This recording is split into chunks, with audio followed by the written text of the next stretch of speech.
Sebelum saya masuk ke pertanyaan juga ada hadis Nabi yang mulia yang kita jadikan pegangan. Hadis riwayat Imam Bukhari. Bahwasanya waktu Nabi SAW duduk dengan Ibnu Abbas radhiyallahu anhu, Nabi SAW mengatakan, wahai anak kecil, ya gulam, idza sta'anta fasta'in billah wa idza sta'adta fasta'id billah. Hai anak kecil, kalau kau minta tolong hanya minta tolong kepada Allah, dan kalau kau berlindung hanya berlindung kepada Allah. Ketahuilah kalau satu kaum mau menyusahkanmu sementara Allah tidak ingin kau tertimpa, maka kau tidak akan kena kecuali apa yang Allah telah catatkan. Dan ketahuilah kalau satu kaum ingin memberikan kepadamu manfaat sementara Allah tidak ingin kau dapat, kau tidak akan mendapatkan itu. Sudah dicatat semuanya di Lauhil Mahfuz, pulpennya sudah nggak nyatat lagi, tinta yang ditulis di dalam bukunya sudah selesai, kering, nggak bakal berubah. Artinya hadis ini kata ulama adalah hadis yang paling kuat untuk memotivasi seorang muslim tidak boleh berbuat syirik, hanya bergantung kepada Allah Subhanahu Wa Taala, apapun hanya minta kepada Allah Subhanahu Wa Taala. Baik, pertanyaan pertama, Allahumma inni as'aluka jannata wa ma qarraba ilaiha min qaulin wa amal wa a'udzubika minan nar wa ma qarraba ilaiha min qaulin wa amal. Saya selalu berdoa ini. Bagaimana menurut Ustaz? Terus terima kasih. Insyaallah Ustaz sehat selalu dan dilindungi Allah. Jazakallah khair. Amin. Tentu ini doa yang positif ya. Dan ini memang ada hadis Nabi SAW secara global dalam riwayat Bukhari yang berbunyi, siapa yang meminta surga 3 kali di pagi hari, ada riwayat lain menambahkan dan di sore hari, serta meminta dijauhkan dari neraka 3 kali juga di pagi dan sore hari, maka surga akan berkata, ya Allah masukkan dia ke dalam saya, dan neraka akan berkata, jauhkanlah dia dari saya. Jadi surga berdoa agar kita masuk ke dalamnya, neraka minta kepada Allah agar tidak dimasukkan ke dalamnya. Maka dari hadis ini banyak ulama yang menulis doa-doa, diantaranya doa seperti ini, ya Allah, yang artinya kurang lebih saya meminta surgamu dan apapun yang membawa saya untuk bisa masuk ke sana, yang mendekatkan saya pada surga itu baik dari perkataan ataupun perbuatan, dan saya menjauhkan diri dari neraka dan apapun yang membuat saya dekat atau bahkan masuk ke neraka dari perbuatan, dari perkataan dan perbuatan. Kalau ini Allah alam yang saya tahu positif saja, karena ada hadis yang menyebutkan masalah itu. Ustaz, apakah ada riwayat bagaimana bangsa jin mempelajari Al-Quran pada saat Al-Quran diturunkan kepada Rasulullah SAW? Mohon didoakan Ustaz, istri saya sedang sakit, ada kista di belakang otaknya, mohon doa agar Allah SWT mengangkat penyakitnya tanpa tersisa. Allahumma amin. Semoga Allah SWT mengangkat penyakit istri antum dan semua istrinya muslimin yang sedang bermasalah, semua juga laki-laki muslim tentunya yang sedang sakit, semoga Allah sembuhkan. Dan yang perlu diketahui bahwasanya semua fenomena dunia ini, dari sakit, dari susah, cobaan, itu warna kehidupan. Insya Allah Allah SWT tentu memberikan kita cara-cara ikhtiar, selain berobat juga kita berdoa, dan mudah-mudahan insya Allah doa ini termasuk ikhtiar kita untuk mendoakan agar bisa sembuh. Tapi yang penting insya Allah ini cuma sifatnya duniawi, sebentar menuju ke akhirat habis semuanya. Orang yang lumpuh kata ulama nanti di akhirat dibangkitkan sempurna. Orang yang sakit akan sehat. Semuanya laki-laki akan sama postur tubuhnya, semua perempuan akan sama postur tubuhnya. Ya insya Allah ini hanya dunia akan dilaluin. Sabar sambil ikhtiar, terima itu takdirnya Allah, akan ada pahalanya yang besar. Kalau bagaimana bangsa jin mempelajari Al-Quran, satu-satunya riwayat yang saya ketahui, saya tidak tahu yang lainnya, itu adalah riwayat yang menjelaskan pada saat masuk Islamnya jin Nusaybin. Jin Nusaybin, jin yang datang dari wilayah Irak. Dan ini sudah saya jelaskan panjang lebar riwayatnya pada saat membahas sirah juga.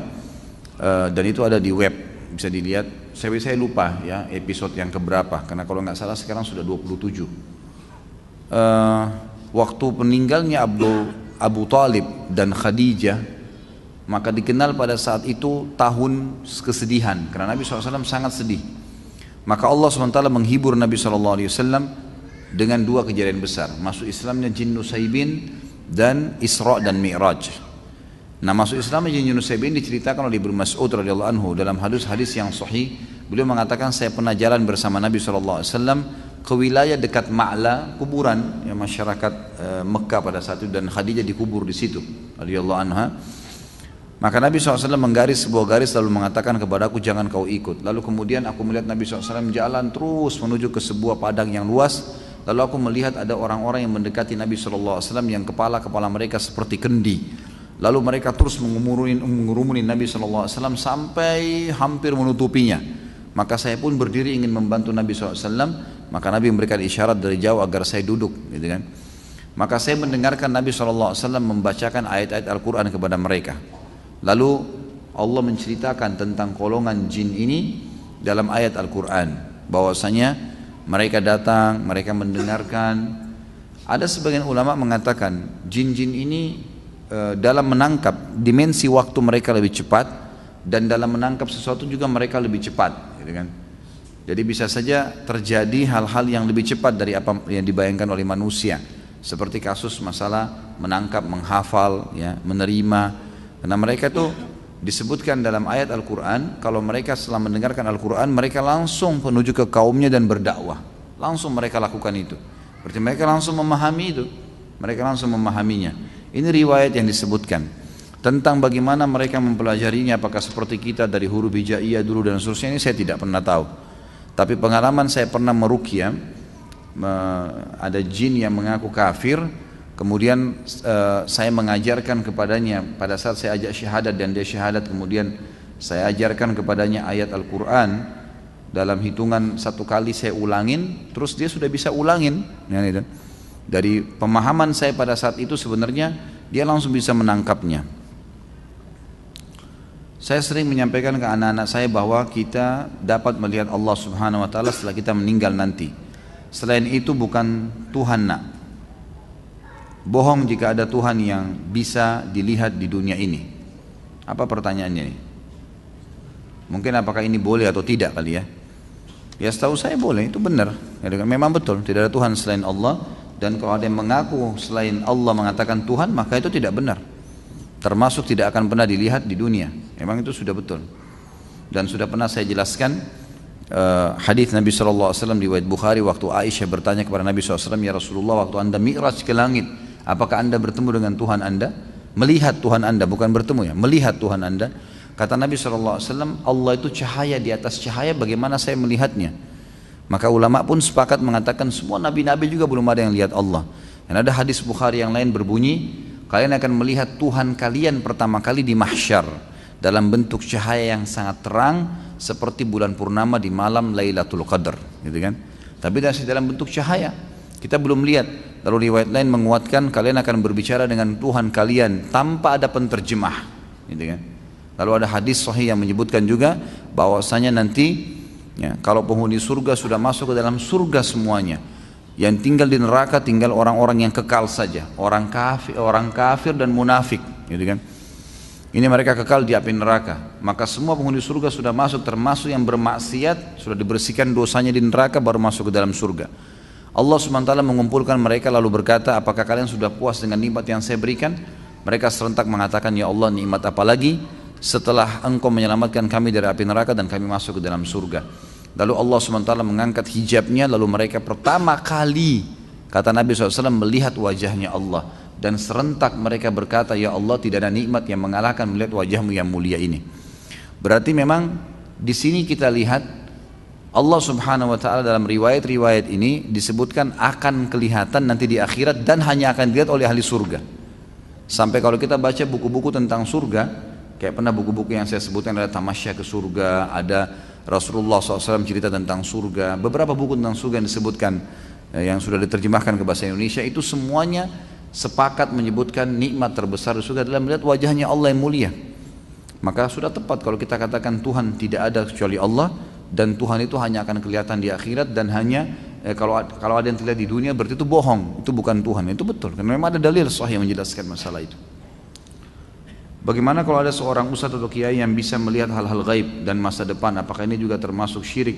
Ini maaf, bukan kiai, ya. Ini dukun, ini dukun, nggak ada itu. Bagaimana cara, gitu kan? Ini semua tidak mungkin terjadi. Ini semua khurafat yang masuk ke dalam sebagian orang dan memakai nama suci. Nama kiai itu suci, kiai, guru, ustadz, itu semua nama-nama yang suci sebenarnya, nama orang-orang yang menyampaikan agama Allah. Bagaimana mereka bisa kontaminasikan dengan melihat jin lah, melihat inilah, menebak masa depan? Ini nggak ada semuanya, gitu kan?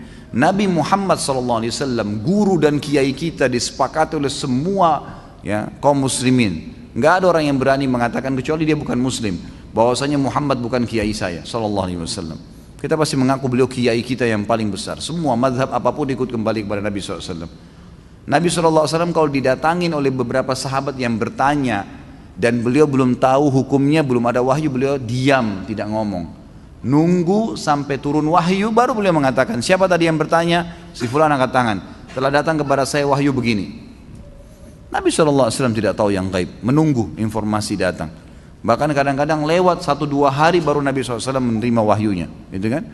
Waktu dituduh Aisyah berzina, nanti akan kita bahas itu dalam dosa besar tentang menuduh orang mukminah berzina. Itu sempat wahyu terputus dari Nabi SAW kalau tidak salah sebulan, nggak ada wahyu turun.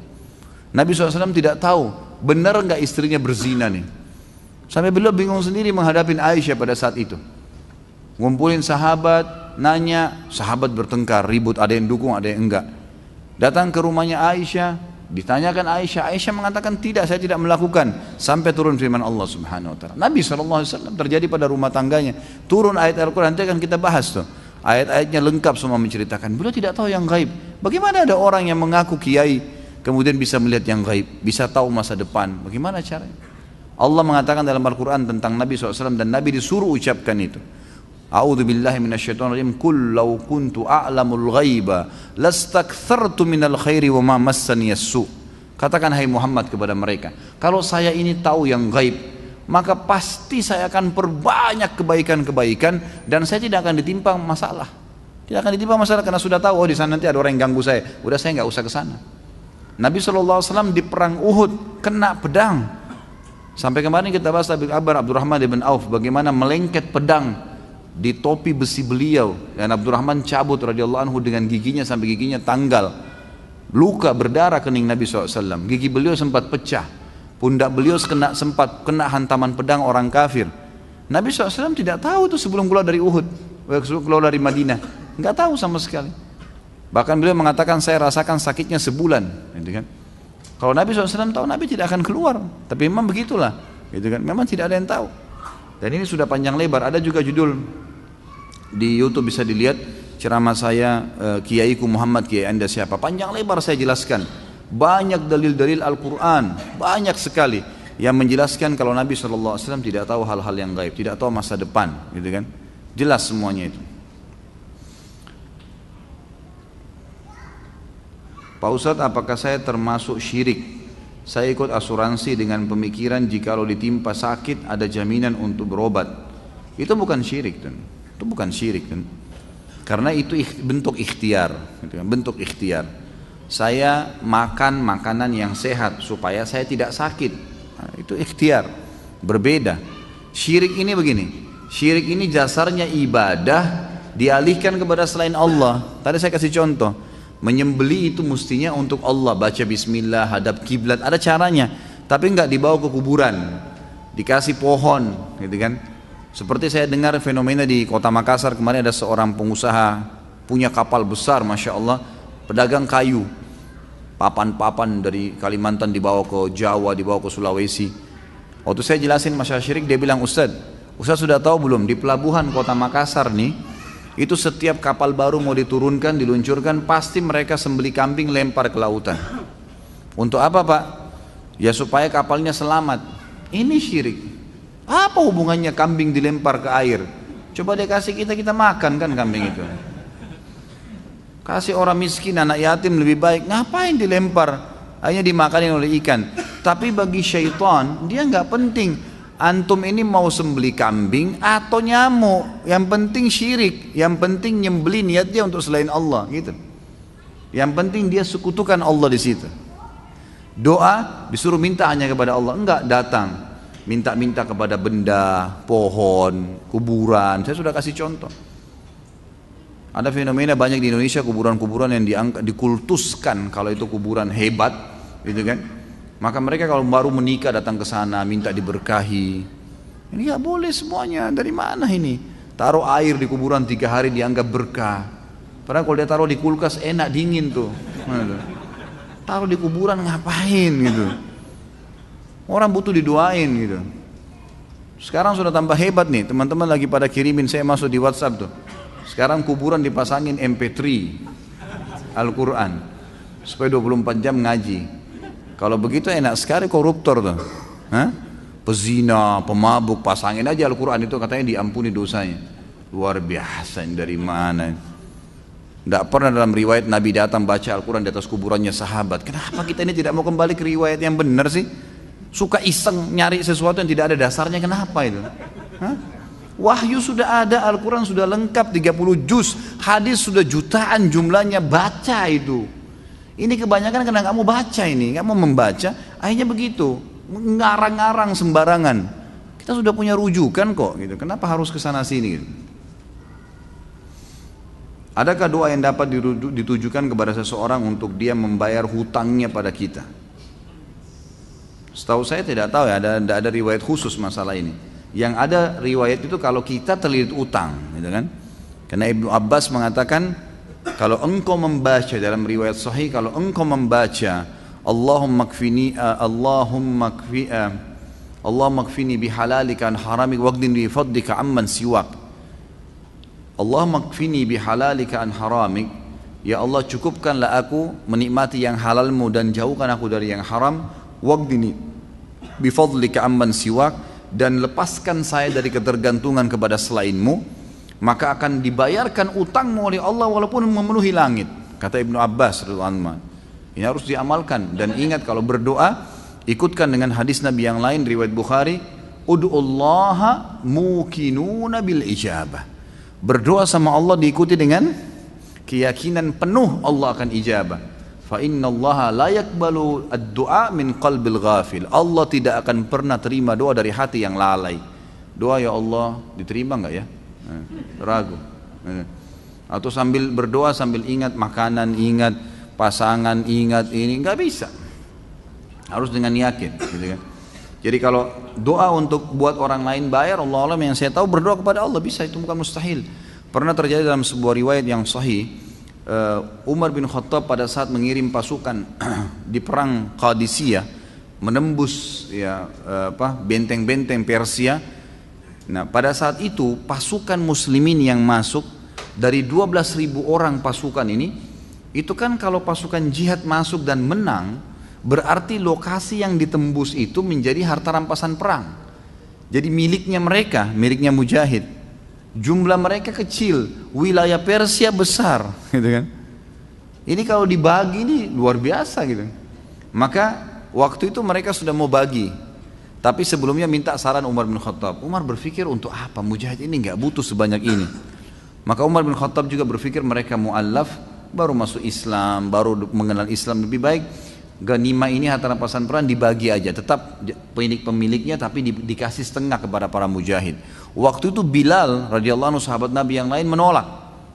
Waktu Umar bin Khattab kasih keputusan, kata Bilal, ya Amir Mukminin, jelas hukum agama kita, gitu kan? Ini dibagi untuk mujahidin. Maka Umar bin Khattab mengatakan, wahai Bilal, pikirkanlah, kalau kau mendapatkan sekian bagian dari Persia, kau mau apain tuh harta? Banyak sekali, gitu kan? Dan mereka itu orang-orang yang baru masuk Islam. Lebih baik kamu berbagi dengan dia sambil kamu ajarkan Islam. Ini pendapat Umar. Tapi Bilal tetap ngotot, nggak mau. Kata Umar, saya pun meminta tolong kepada Allah agar melunakkan hati Bilal melalui doa malam saya. Maka Umar bin Khattab sujud berdoa kepada Allah di salat malam. Ya Allah, lunakkanlah hati Bilal. Ya Allah, lunakkan, terus begitu. Kata Umar radhiyallahu anhu, pas tiba habis sholat subuh, Bilal datang kepada saya mengatakan, saya ridho kepada hukummu hai Amir Mukminin, gitu kan? Jadi bukan mustahil berdoa, doakan. Ya Allah, lunakkan hatinya supaya dia bisa membayar utangnya, gitu kan? Sambil tentu kita muhasabah teman-teman sekalian. Jadi kadang-kadang kita juga ini terlalu banyak, terlalu pintar menyalahkan orang, tidak bermuhasabah. Apa yang terjadi, sesuatu yang terjadi pada kita, yang paling pertama hisab diri kita dulu. Ada masalah apa saya ini? Jangan sampai orang ini gunjing karena saya pernah gunjing orang. Jangan sampai utang ini mungkin saya pernah utang sama orang saya nggak bayar. Jadi kita muhasabah dulu. Kalau kita sudah tidak temukan variabel kesalahan kita, nah baru gitu. Baru kita mungkin ini cobaan murni, bukan karena kesalahan saya. Tapi kalau kita memang dasarnya ada kesalahan dulu, mintalah kepada Allah mudah-mudahan itu jadi pengampunan dosa gitu. Yang kedua, apakah sombong termasuk ya riya? Beda. Sombong dosa sendiri.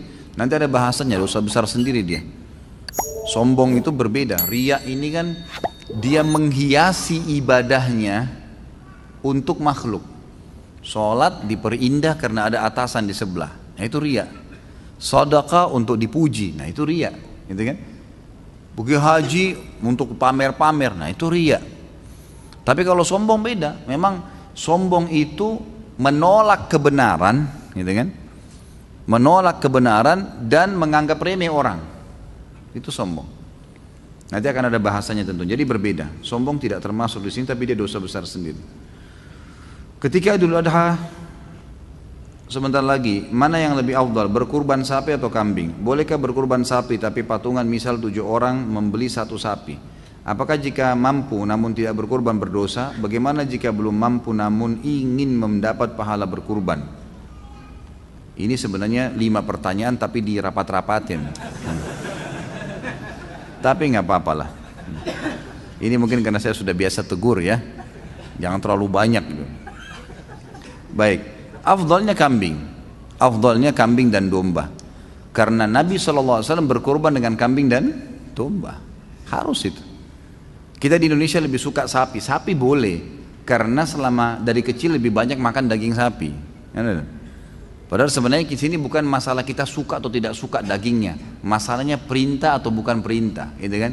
Afdal atau mufaddal, lebih baik atau yang baik, kan gitu. Sapi kalau kita beli misalnya 20 juta bisa dapat 20 kilo misalnya, 30 kilo misalnya. Kambing dapatnya cuma 15 kilo misalnya, lebih sedikit, tapi tetap kambing lebih afdal. Lebih afdal artinya lebih besar pahalanya, karena Nabi SAW menyembelih pada saat itu domba dan sejenis dengan kambing. Bahkan beliau menyembelih lebih dari 1 ekor, yaitu 65 ekor, gitu kan? Untuk diri beliau sendiri SAW. Itu lebih afdal. Jadi kita harus bisa menerima ini. Masalah antum nanti pengen makan daging sapi, nanti bisa beli di hari-hari biasa, nggak apa-apa. Bukan tidak boleh sapi ya, boleh. Tapi afdaliyah tetap kambing. Artinya lebih besar pahalanya. Untuk apa kita pangkas-pangkas pahala kita? Lebih baik kambing. Dan daging kambing ini sebenarnya dianjurkan memang untuk dimakan. Bukan cuma Idul Adha ya. Kita tahu dalam Islam ada hadis Bukhari menjelaskan Nabi SAW sangat gemar memakan paha kambing, kan itu. Berarti kalau seorang muslim dan muslimah makan kambing karena tahu Nabi gemar kambing, itu pahala. Yang kedua, kita punya akikah. Mau dia orang bule, mau orang Arab, mau orang Melayu, mau orang hitam dari Afrika, anak laki-laki lahir 2 kambing, anak perempuan 1 kambing, nggak bisa diganti hewan lain. Dan disunnahkan makan sebagian dari dagingnya. Berarti ada anjuran makan kan? Ada anjuran untuk makan daging kambing itu. Ini nggak berlaku pada hewan lain nih. Dan kita punya Idul Adha. Idul Adha ini lebih afdal kita berkurban dengan kambing. Walaupun ada sapi boleh dan boleh juga dengan unta. Bukan tidak boleh ya. Ini termasuk bagian daripada agama kita. Allahu a'lam, ini yang saya tahu. Jadi tetap lebih afdal kambing. Bahkan saya pernah pelajari khusus dalam Sunan Nabi Daud. Waktu itu di tingkat 3 kuliah ya. Sempat kami pelajari Sunan Nabi Daud dan pas babnya bab adhahi. Memang bab untuk berkurban. Di situ ada riwayat yang menyebutkan kalau orang menyembelih pun mau lebih afdal lagi domba. Dan domba itu mau lebih besar lagi pahalanya kalau dia berwarna putih dan hitam. Itu ada hadis Bukhari menjelaskan. Karena Nabi SAW menyembelih dengan ciri itu, gitu kan? Dengan ciri itu. Maka itu lebih afdal. Kalau ada orang yang takut makan daging kambing karena dianggap kolesterol, darah tinggi, apalah, itu isu nggak ada, nggak benar semua. Nggak benar. Mana faktanya? Coba datangin ke saya. Yang buat masalah itu sebenarnya bumbunya, bukan daging kambingnya. Dan selalu yang bermasalah dengan kambing ini, kalau ada masalah kolesterol, ini bukan di semua umumnya dunia ya, di Asia Tenggara saja nih, yang kita banyak pakai santan, pakai garam ini. Di Saudi orang 80-90 tahun makan kambing nggak apa-apa. Gitu. Jadi bumbunya yang dikurangin gitu. Ini kalau ada orang Saudi tamu saya cobain makanan kita, dagingnya dicampur macam-macam warna-warni. Ya akhi, apa ini garamnya berapa kilo? Kaget dia, kok asin sekali. Kalau kita kan sudah biasa ya, Tapi kalau bagi dia aneh, ini apa ini makanan kok begini asinnya. Mereka kaget karena mereka sudah memang di sana agak tawar ya. Kalau kita karena sudah biasa lidah Indonesia, begitu kena sana ya tawar gitu.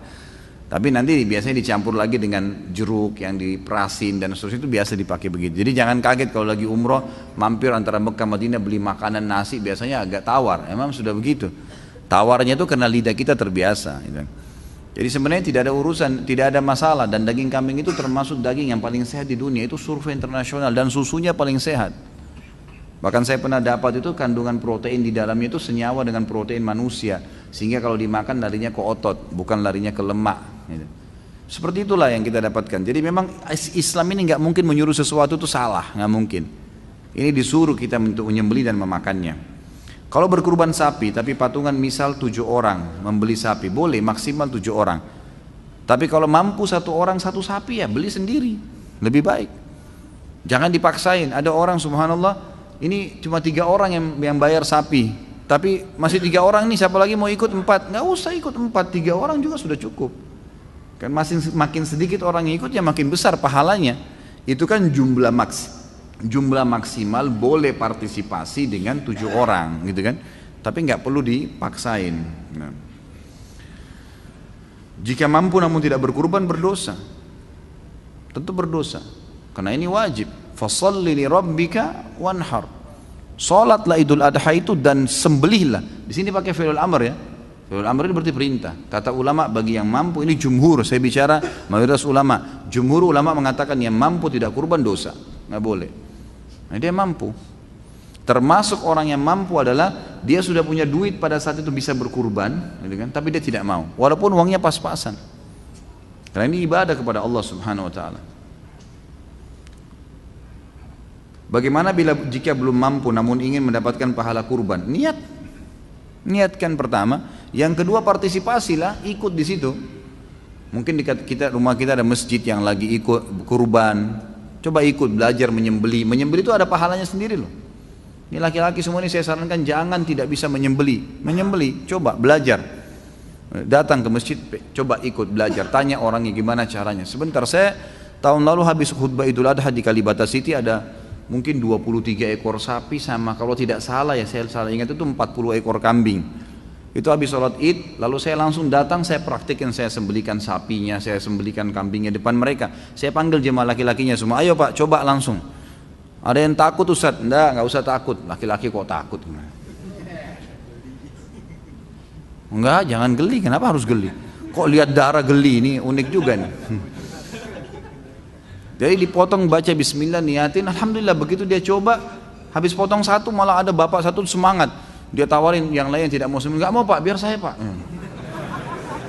Tadi sudah berhasil nyembeli satu, wah mau nyembeli terus dia. Itu termasuk, itu bisa dapat pahala di situ nyembelihnya ya.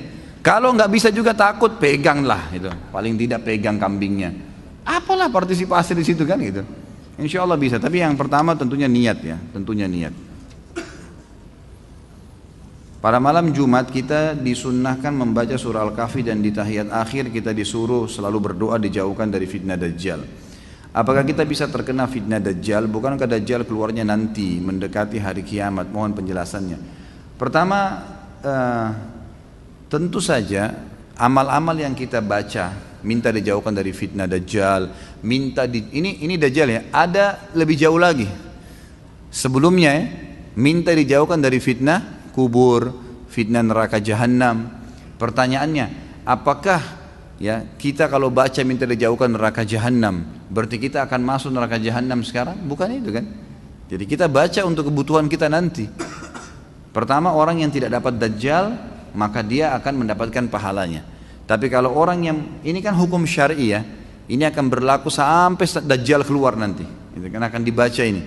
Bahkan sebagian ulama mengatakan doa ini walaupun Dajjal sudah terbunuh nanti, dalam hadis Sahih Bukhari dikatakan Nabi Isa akan datang membunuh Dajjal dan setelah itu menghancurkan salib, membunuh babi, kemudian tidak ada satu rumah pun di muka bumi kecuali semuanya masuk Islam, dan Isa akan berhukum dengan hukumku, Al-Quran. Maka Nabi Isa AS sholat seperti sholatnya muslimin, puasa seperti puasanya muslimin, haji seperti hajinya muslimin. Pada saat itu bacaan doa ini kata ulama mesti dibaca, padahal Dajjal sudah dibunuh. Kenapa dibaca? Karena perintah Allah. Bagi yang belum mendapatinya kayak kita sekarang, bagi yang dekat mendapatinya atau sementara Dajjal masih hidup, bagi yang sudah Dajjal mati pun ini perintah agama. Tetap dilakukan, seperti itu memahaminya.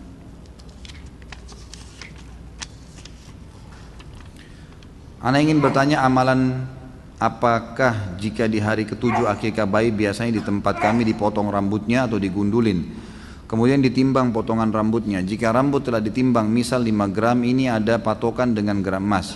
Katanya orang tua itu adalah patokan jumlah gram emas atau uang yang harus disedekahkan kepada anak yatim. Apakah hal ini sesuai syar'i? Lalu amalan apa yang disunahkan, amalan yang sunnah, apa yang disunnahkan dalam akikah? Ini sudah sering kita jawab sebenarnya ya, masalah akikah ini. Jadi yang benar memang seperti itu. Digundul kepalanya laki-laki atau perempuan, kemudian ditimbang dengan timbangan emas sebagaimana disebutkan dalam banyak hadis-hadis yang sahih. Kemudian dinilai dalam bentuk uangnya, rupiahnya berapa, lalu disedekahkan. Disedekahkan atas nama si anak tadi. Itu memang begitu sunnahnya ya. Ya.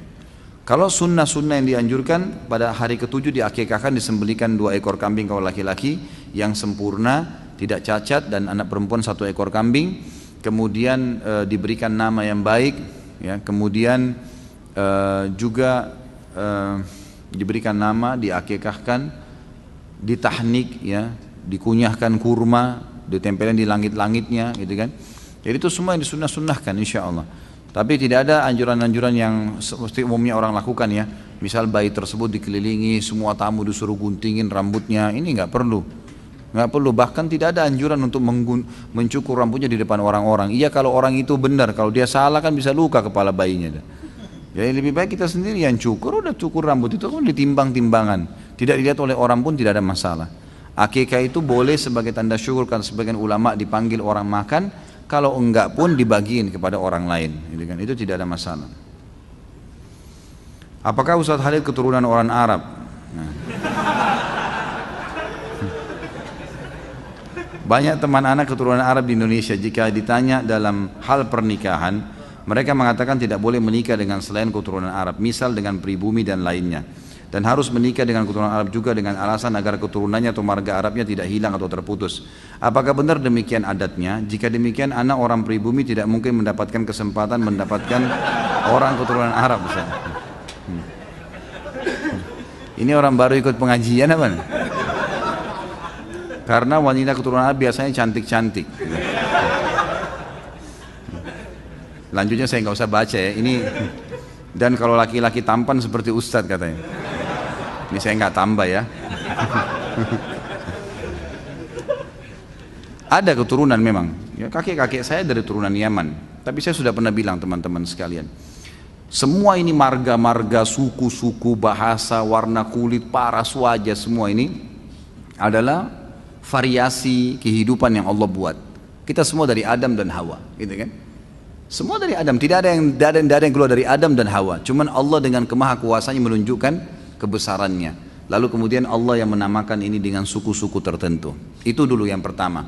Dan dalam Islam tidak ada rasisme. Nggak ada dalam Islam, saya Arab, saya Indonesia, saya bule, saya ini, tidak ada dalam Islam semua itu. Karena kata Nabi SAW, la farqa baina Arabin wa ajamin illa bittaqwa. Nggak ada perbedaan antara Arab dan orang ajam selain Arab kecuali dengan ketakwaan. Tidak ada sama sekali. Itu memang sudah jelas satu.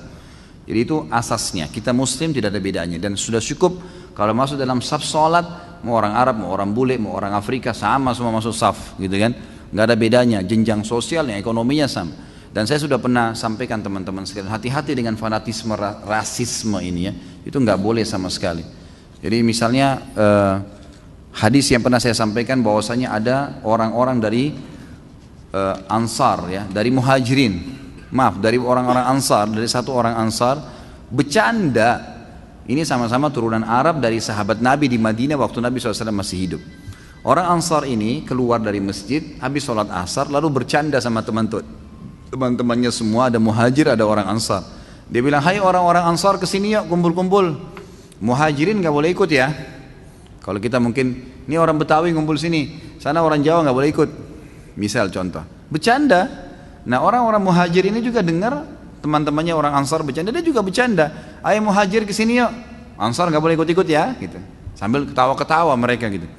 Subhanallah, dengan hikmah Allah Nabi SAW pas keluar dengar itu. Dikatakan dalam hadis Bukhari, raut wajah beliau berubah. Lalu beliau mengatakan, da'ha fa innaha mumtinah. Segera berhentikan ini karena ini penghancuran. Gitu kan? Dalam hadis yang lain dikatakan, tinggalkanlah karena ini yang membinasakan kalian. Enggak ada dalam Islam itu. Gitu kan? Ini penting. Termasuk di dalamnya masalah pergaulan, pertemanan, patokannya ketakwaan, pernikahan, semua itu. Cuma memang dalam Islam, khusus masalah pernikahan, kita tidak dipaksa, gitu kan? Boleh menikah dengan siapa saja, tetapi ada anjuran dalam Islam untuk menikah dengan sepadan namanya. Sepadan itu sekufu. Kufu itu bisa masuk juga maknanya sama makanannya, sama bahasanya, ya gitu. Sama poster tubuhnya, ya, mendekati warna kulitnya, itu semuanya itu namanya kufu. Kata Nabi SAW begini, wa ankihul akfa'a minkum, menikahlah dan terimalah lamaran orang yang sepadan dengan kalian. Sepadan ini maknanya luas ya, maknanya luas. Saya pernah berikan contoh waktu saya ceramah di Makassar. Ada kurang lebih pertanyaan, bagaimana kalau kami orang Bugis atau orang Makassar ini menikah dengan orang Jawa, Ustaz? Sama-sama Muslim, sama-sama Indonesia, tapi tradisi kami berbeda, gitu kan? Tradisi teman-teman di Jawa lain, teman-teman di Sulawesi lain. Ini dalam Islam dibolehin enggak nih? Kalau kami nggak mau nikah sama orang Jawa, saya jawab, itu boleh dalam Islam. Kalau kita khawatir ada perselisihan yang akan terjadi, karena beda tradisi, walaupun kita disatukan di bawah naungan Islam, tapi boleh kalau mau nikah. Boleh tidak menikah, boleh menikah, itu hak mereka memilih. Masalah dia nanti menikah boleh, tapi ingat, menikah dengan orang yang berbeda, tidak sekufu dengan kita. Misal orang Indonesia nikah sama orang bule, ini hidup di alam mana, makanannya lain, cuaca biasa negaranya berbeda, kemudian kita juga terbiasa dengan makanan, terbiasa dengan pakaian dan seterusnya, lalu menikah. Bolehkah sama-sama Muslim? Boleh, tapi ingat, kita harus butuh ekstra, ada ekstra adaptasi, ya? Harus adaptasi dengan makanannya, dengan kebiasaan keluarganya, hal-hal yang mubah dalam Islam, maka itu harus ada adaptasi. Kalau bisa silahkan, gitu kan? Kalau tidak, maka lebih aman orang yang sepadan. Tapi boleh, bukan tidak boleh. Kita lihat Nabi SAW waktu di zaman beliau itu ekspansi Islam sudah ada ya, tapi rata-rata istri beliau dari orang-orang Arab di Madinah dan di Mekah, gitu kan? Ada Maria Kipti dari Mesir, tapi satu orang itu. Artinya boleh, bukan tidak boleh. Tetapi berarti kita harus punya ekstra. Ini kalau memang berbeda sama sekali ya. Lain kalau kayak misalnya dibahasakan tadi sama akh yang bertanya. Ada turunan Arab kayak saya dan teman-teman yang lain, sudah tinggal di Indonesia. Sudah sebahasa, sudah sama-sama sama cuacanya, sama keadaannya, maka tidak ada masalah. Dan orang-orang yang fanatisme seperti ini sebenarnya tidak benar, gitu kan? Mengatakan kami turunan Arab tidak boleh nikah kecuali dengan orang Arab, itu pemahaman agama nggak benar. Bilal radhiyallahu anhu dinikahkan oleh Nabi SAW dengan Zainab, gitu kan? Salah satu wanita yang terkenal dari orang Mekah, tuan istrinya Bilal itu. Dulu bisa membeli Bilal di zaman jahiliyah. Zaid bin Harithah dinikahkan juga dengan Zainab, yang lain juga ada wanita namanya Zainab. Dua-dua wanita terkenal, orang-orang dari Muhajirin yang terkenal di Mekah. Jadi kayak istri wanita pejabat, tapi dinikahkan oleh Nabi SAW. Karena dianggap mereka akhirnya sudah kufu masuk ke Islam, sudah sama-sama tinggal di Madinah, sudah saling mengerti, nggak ada masalah. Jadi fanatisme sepertinya tidak benar, gitu kan? Tapi jangan juga kita menggunakan bahasa-bahasa yang tidak santun. Misal begini, mentang-mentang saya bukan orang Arab kamu nggak mau, itu nggak boleh ya. Mentang-mentang saya bukan orang Jawa kamu nggak mau. Jadi kita seperti menjatuhkan dia seakan-akan harus kamu terima. Belum tentu kan gitu. Karena bisa saja kita juga nanti tidak sekufu. Nantinya gini, ada orang, saya kasih contoh yang lain. Ada orang sekolahnya terlalu tinggi, si laki-laki atau si perempuan, menikah dengan orang yang tidak berpendidikan misalnya. Dan ini nanti mungkin bisa masuk tapi harus ekstra adaptasi. Karena retorika bahasa berbeda, ini berbeda memang nggak bisa gitu kan. Maka akan sulit. Ada bisa tapi adaptasi ekstra. Beda dengan orang kalau sudah satu bahasa dari satu kampung sama makanannya, kita sebutin makanan apa dia sudah paham, ya, udah langsung tahu kan berbeda. Ini sudah lebih paham. Ini kan lebih enak masuknya, tapi tetap boleh, bukan tidak boleh. Dan saya bilang teman-teman saudara turunan Arab atau turunan yang lain, seperti ini fanatisme nggak boleh dalam Islam, tidak boleh. Tapi kalau ada orang yang melamar, dia lihat takut anaknya nggak sekufu, dia punya hak untuk itu. Misal orang ini memang terlalu jauh, tidak mengerti sama sekali keadaan keluarga itu, boleh. Dari manapun dia punya hak untuk itu. Yang ini mesti difahamin. Allahu a'lam. Wah, ini panjang nih. Saya cari yang pendek-pendek dulu.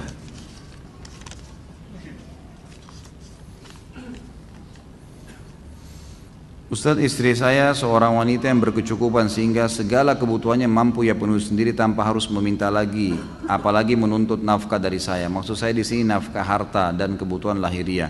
Bahkan jika saya tidak bekerja sekalipun tidak menjadi masalah baginya dan dia pun menyanggupi kebutuhan saya dan anak saya. Nah, apakah saya berdosa jika saya tidak bekerja dan menafkahinya?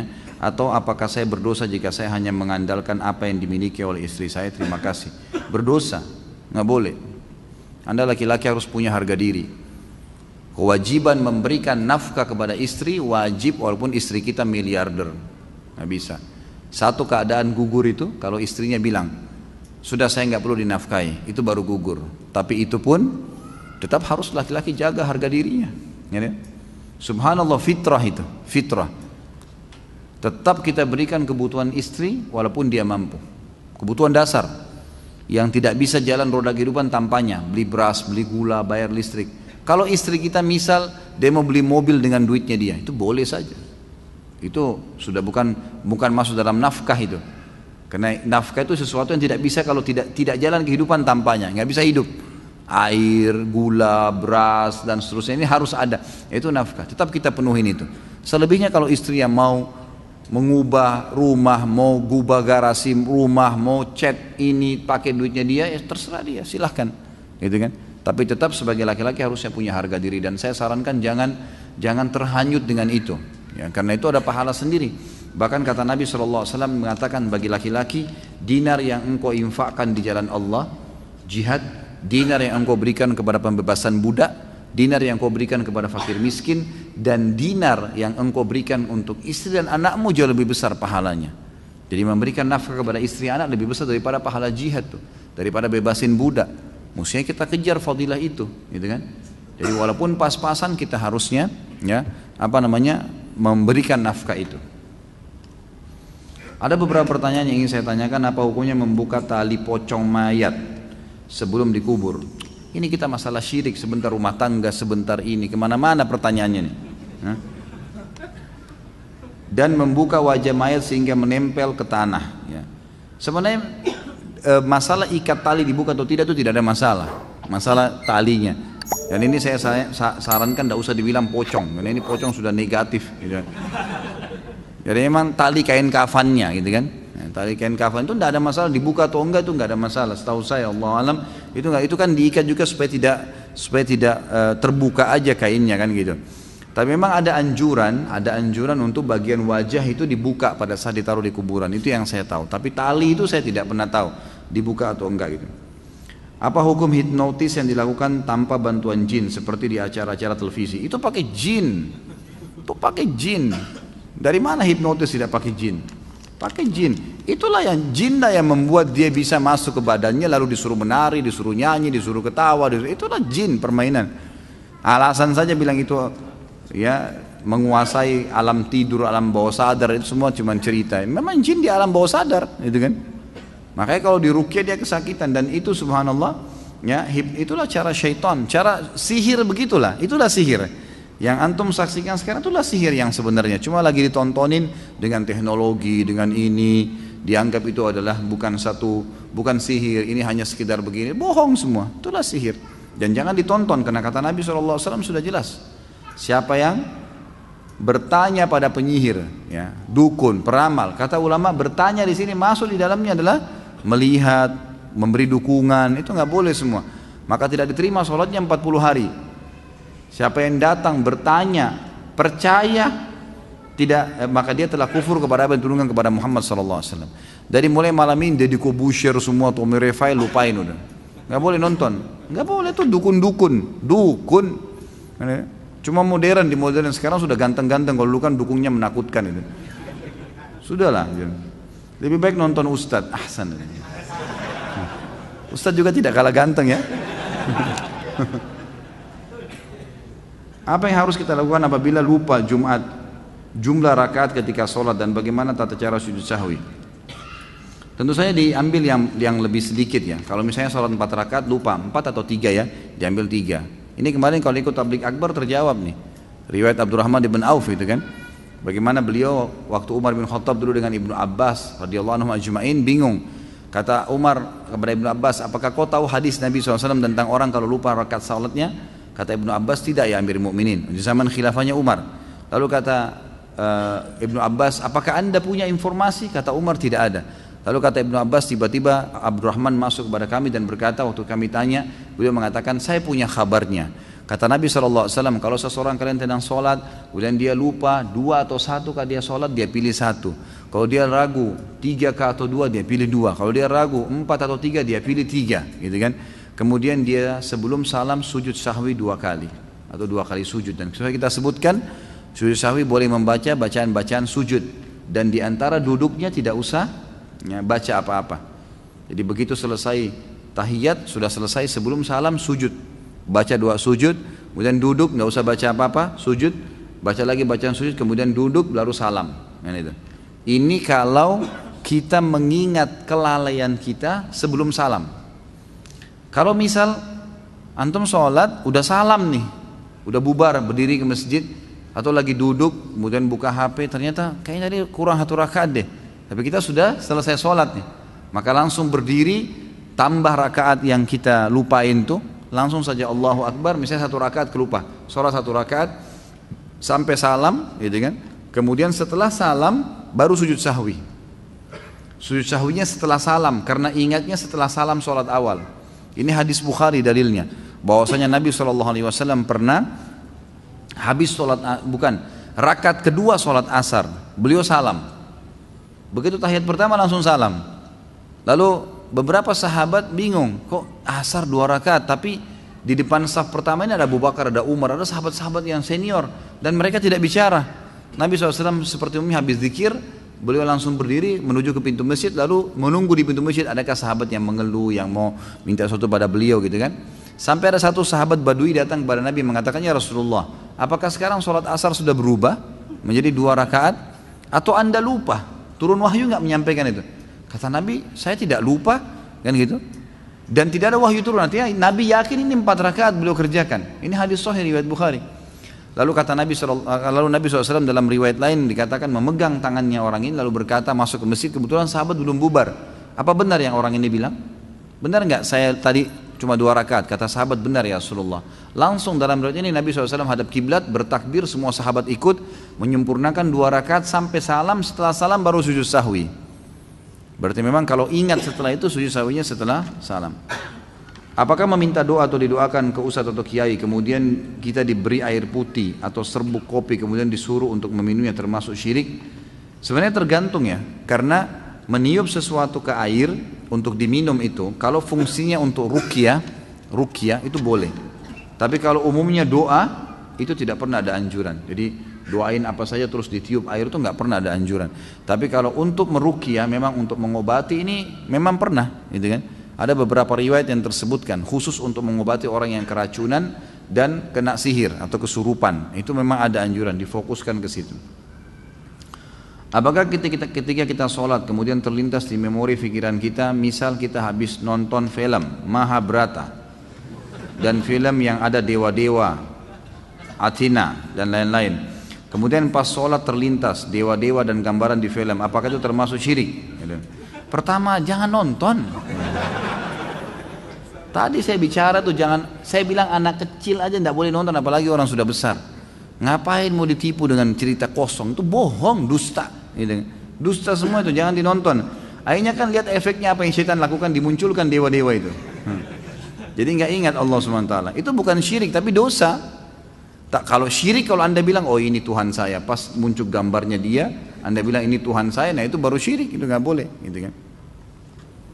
Apakah sholatnya harus diulang? Padahal kita nggak ada niat untuk berpikir ke sana, namun pikiran akal kita menyimpan memori tersebut.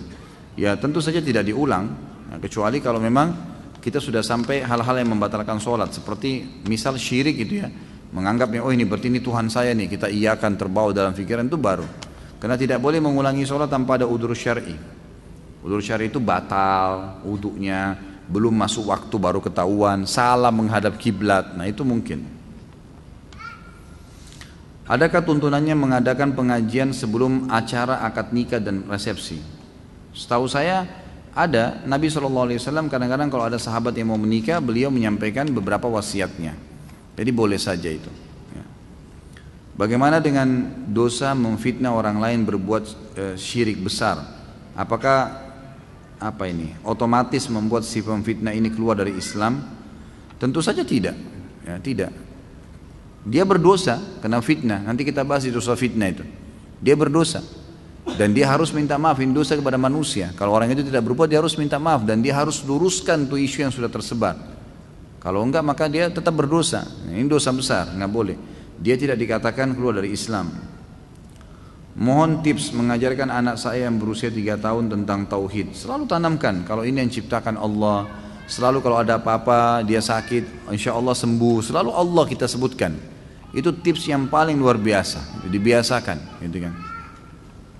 Saya biasa kalau anak-anak saya bahasakan, nah ingat ya, anak-anak saya perempuan saya katakan ingat, ya kalau yang perempuan saya bilang begitu, ingat Allah perintahkan kalian pakai jilbab. Ya, Allah itu Tuhan kita yang menciptakan langit dan bumi, bukan karena abadi, tapi harus pakai jilbab karena Allah yang perintahkan. Saya gitu kan, harus. Kalau tidak nanti Allah hukum. Ternyata anak-anak ini beda dengan orang dewasa ya. Jadi dia nggak tanya bagaimana Allah hukum, apalah kayak biasa. Orang sudah dewasa kritis, ini enggak. Oh begitu ya, ya sudah. Kadang-kadang subhanallah saya lagi duduk, ya, mereka lagi main satu tempat. Jadi kalau kakaknya ini melihat adiknya, tadi pagi pegang pensilnya dia, kemudian pensilnya kececer gitu. Lalu kakaknya bilang, mana pensil saya? Adiknya bilang, saya nggak tahu gitu. Kata kakaknya, awas lo, Allah tahu kalau kamu bohong gitu kan. Jadi dia membahasakan ke adiknya, sudah dilibatkan Allah. Kata adiknya, memang saya nggak tahu kok, Allah juga tahu saya nggak bohong gitu kan. Tapi mereka sudah menggunakan bahasa itu ya, tertanam. Jadi itu penanaman tauhid memang dari dini itu sangat baik. Pak Ustaz, apabila kita pernah melakukan syirik besar dan dengan konsekuensi batal keislaman kita, bagaimana cara bertobatnya? Apa kita harus mengikrar seperti orang yang memeluk agama Islam? Iya, ucapin syahadat, asyhadu an la ilaha illallah, asyhadu anna muhammadar rasulullah, walaupun sendiri, nggak usah di depan orang. Bertobat kepada Allah dengan mengulangi syahadat kembali. Karena itu nggak boleh syirik besar. Nggak boleh, itu dosa besar yang akan mengeluarkan. Tadi kita sudah jelaskan hadisnya. Surah An-Nisa, surah Al-Maidah tadi menjelaskan Allah tidak akan ampuni orang yang syirik. Kalau meninggal berbuat itu berbahaya sekali. Tidak sempat taubat, maka harus taubat. Taubatnya ngulangin kembali. Karena ulama tadi saya bilang sepakat mengatakan syirik besar mengeluarkan dari agama Islam. Mau tanya tadi Ustaz berkata kesyirikan terjadi pada zaman sesudah Nabi Nuh alaihissalam. Apa zaman sebelumnya belum ada cara beribadah, belum ada apa ini? Belum ada cara beribadah, belum ada. Lalu bagaimana cara beribadahnya? Sebetulnya di zaman Nabi Nuh alaihissalam ada kemusyrikan. Saya bukan mengatakan awal, kalau saya katakan awal mungkin keliru ya, tapi Nabi Nuh alaihissalam mendakwahi kaumnya juga itu penyembah berhala dulunya. Setelah Nabi Nuh datang, Nabi Nuh meluruskan gitu kan kesalahan-kesalahan, maka orang yang beriman ikut di kapal, orang yang berbuat sembah berhala ditenggelamkan sama Allah. Nah dari generasi yang baru selamat lagi ini ternyata kembali lagi setelah beberapa generasi sembah berhala lagi, seperti itu. Kalau masalah ibadah mereka ikuti ibadah Nabi mereka masing-masing, tetap seperti biasa bertauhid kepada Allah. Tinggal aplikasi ibadah kayak sholatnya, kayak puasanya, itu nanti yang memiliki hukum-hukum tertentu. Hukum-hukum tertentu. Bagaimana hukum membeli barang dengan cara hutang dicicil, akan tapi barang yang dibeli juga terhutang dan ditunda pemberian barangnya. Misalkan membeli motor dengan cara cicilan tanpa bunga dan denda, akan tapi motor akan diserahkan kepada pembeli setelah cicilan kesekian kali. Bagaimana dengan transaksi yang seperti ini, sah atau tidak? Tentu saja kalau seandainya transaksi disepakati, begini, pertama pertanyaan dulu, bolehkah orang transaksi dengan nyicil? Jawabannya boleh. Itu dulu. Boleh cash, boleh nyicil. Bolehkah harganya berbeda? Ini yang khilaf di antara ulama. Pendapat yang saya ketahui, yang saya pribadi adalah lebih baik tidak ada perbedaan antara cash sama kredit. Itu lebih afdal, lebih aman. Tinggal pembelinya sudah tahu, ini saya mau jual motor. Kalau orang kredit sama orang bayar cash, saya tentukan keuntungannya misalnya 15% atau 20%. 10 juta misalnya jadi 15 juta pokoknya, itu kan 50% keuntungannya. Sudah, ini saya tentukan orang mau kredit mau cash sama aja. Itu lebih aman secara syar'i. Tapi ada pendapat ulama yang mengatakan boleh kredit dan boleh cash dan boleh beda harga, asal akadnya terpisah. Jadi akad kredit sendiri walaupun produknya, jenis produknya sama, dan akad cash sendiri. Jadi tidak boleh sama akadnya, dipisahin. Makanya dibolehkan dan boleh harganya berbeda. Itu dulu hukum. Hukum yang lain berhubungan dengan pertanyaan tadi adalah bagaimana kalau seandainya sudah sepakat di akad kredit, akad cash sudah tidak ada masalah. Orang kalau bayar harus cash and carry, beli bayar langsung dibawa. Kalau kredit, bolehkah pada saat kita sudah sepakat kredit, sudah dibayar cicilan pertama, kita nggak dikasih dulu motornya misalnya? Ini nggak boleh dalam Islam. Sudah sepakat harus dikasih.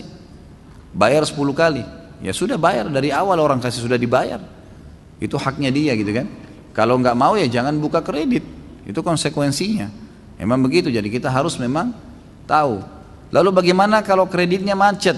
Boleh disita, boleh. Tapi caranya secara syari adalah motor disita misalnya. Orang ini harus bayar 10 kali. Dia baru bayar 5 kali nggak bisa lagi jalan. Berarti dia sudah punya duit di motor itu setengah harga, gitu kan? Pada saat kita sita, maka penyitaan ini adalah bisa dijual motor itu kemudian dikembalikan haknya dia.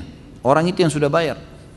Kalaupun mau dipotong, kata ulama adalah dipotong jasa pemakaian selama 6 bulan.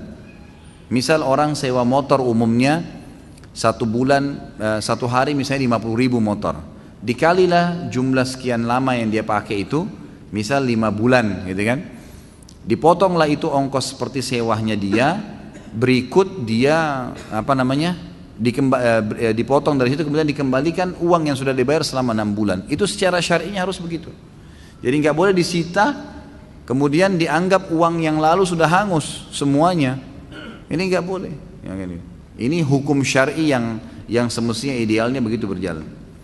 Bagaimana cara meyakinkan kedua orang tua yang masih berpegang pada tradisi yang berbau syirik besar, berdoa kepada kuburan, menyembelih untuk rumah, kebun dan lain-lain, agar mereka terhindar dan bertobat dari syirik besar?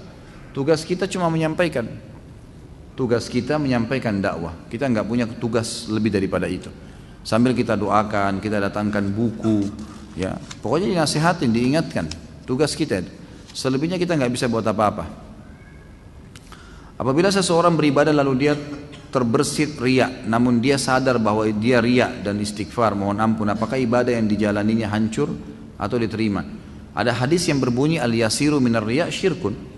Sedikit saja riya sudah syirik, ini kan sudah batal.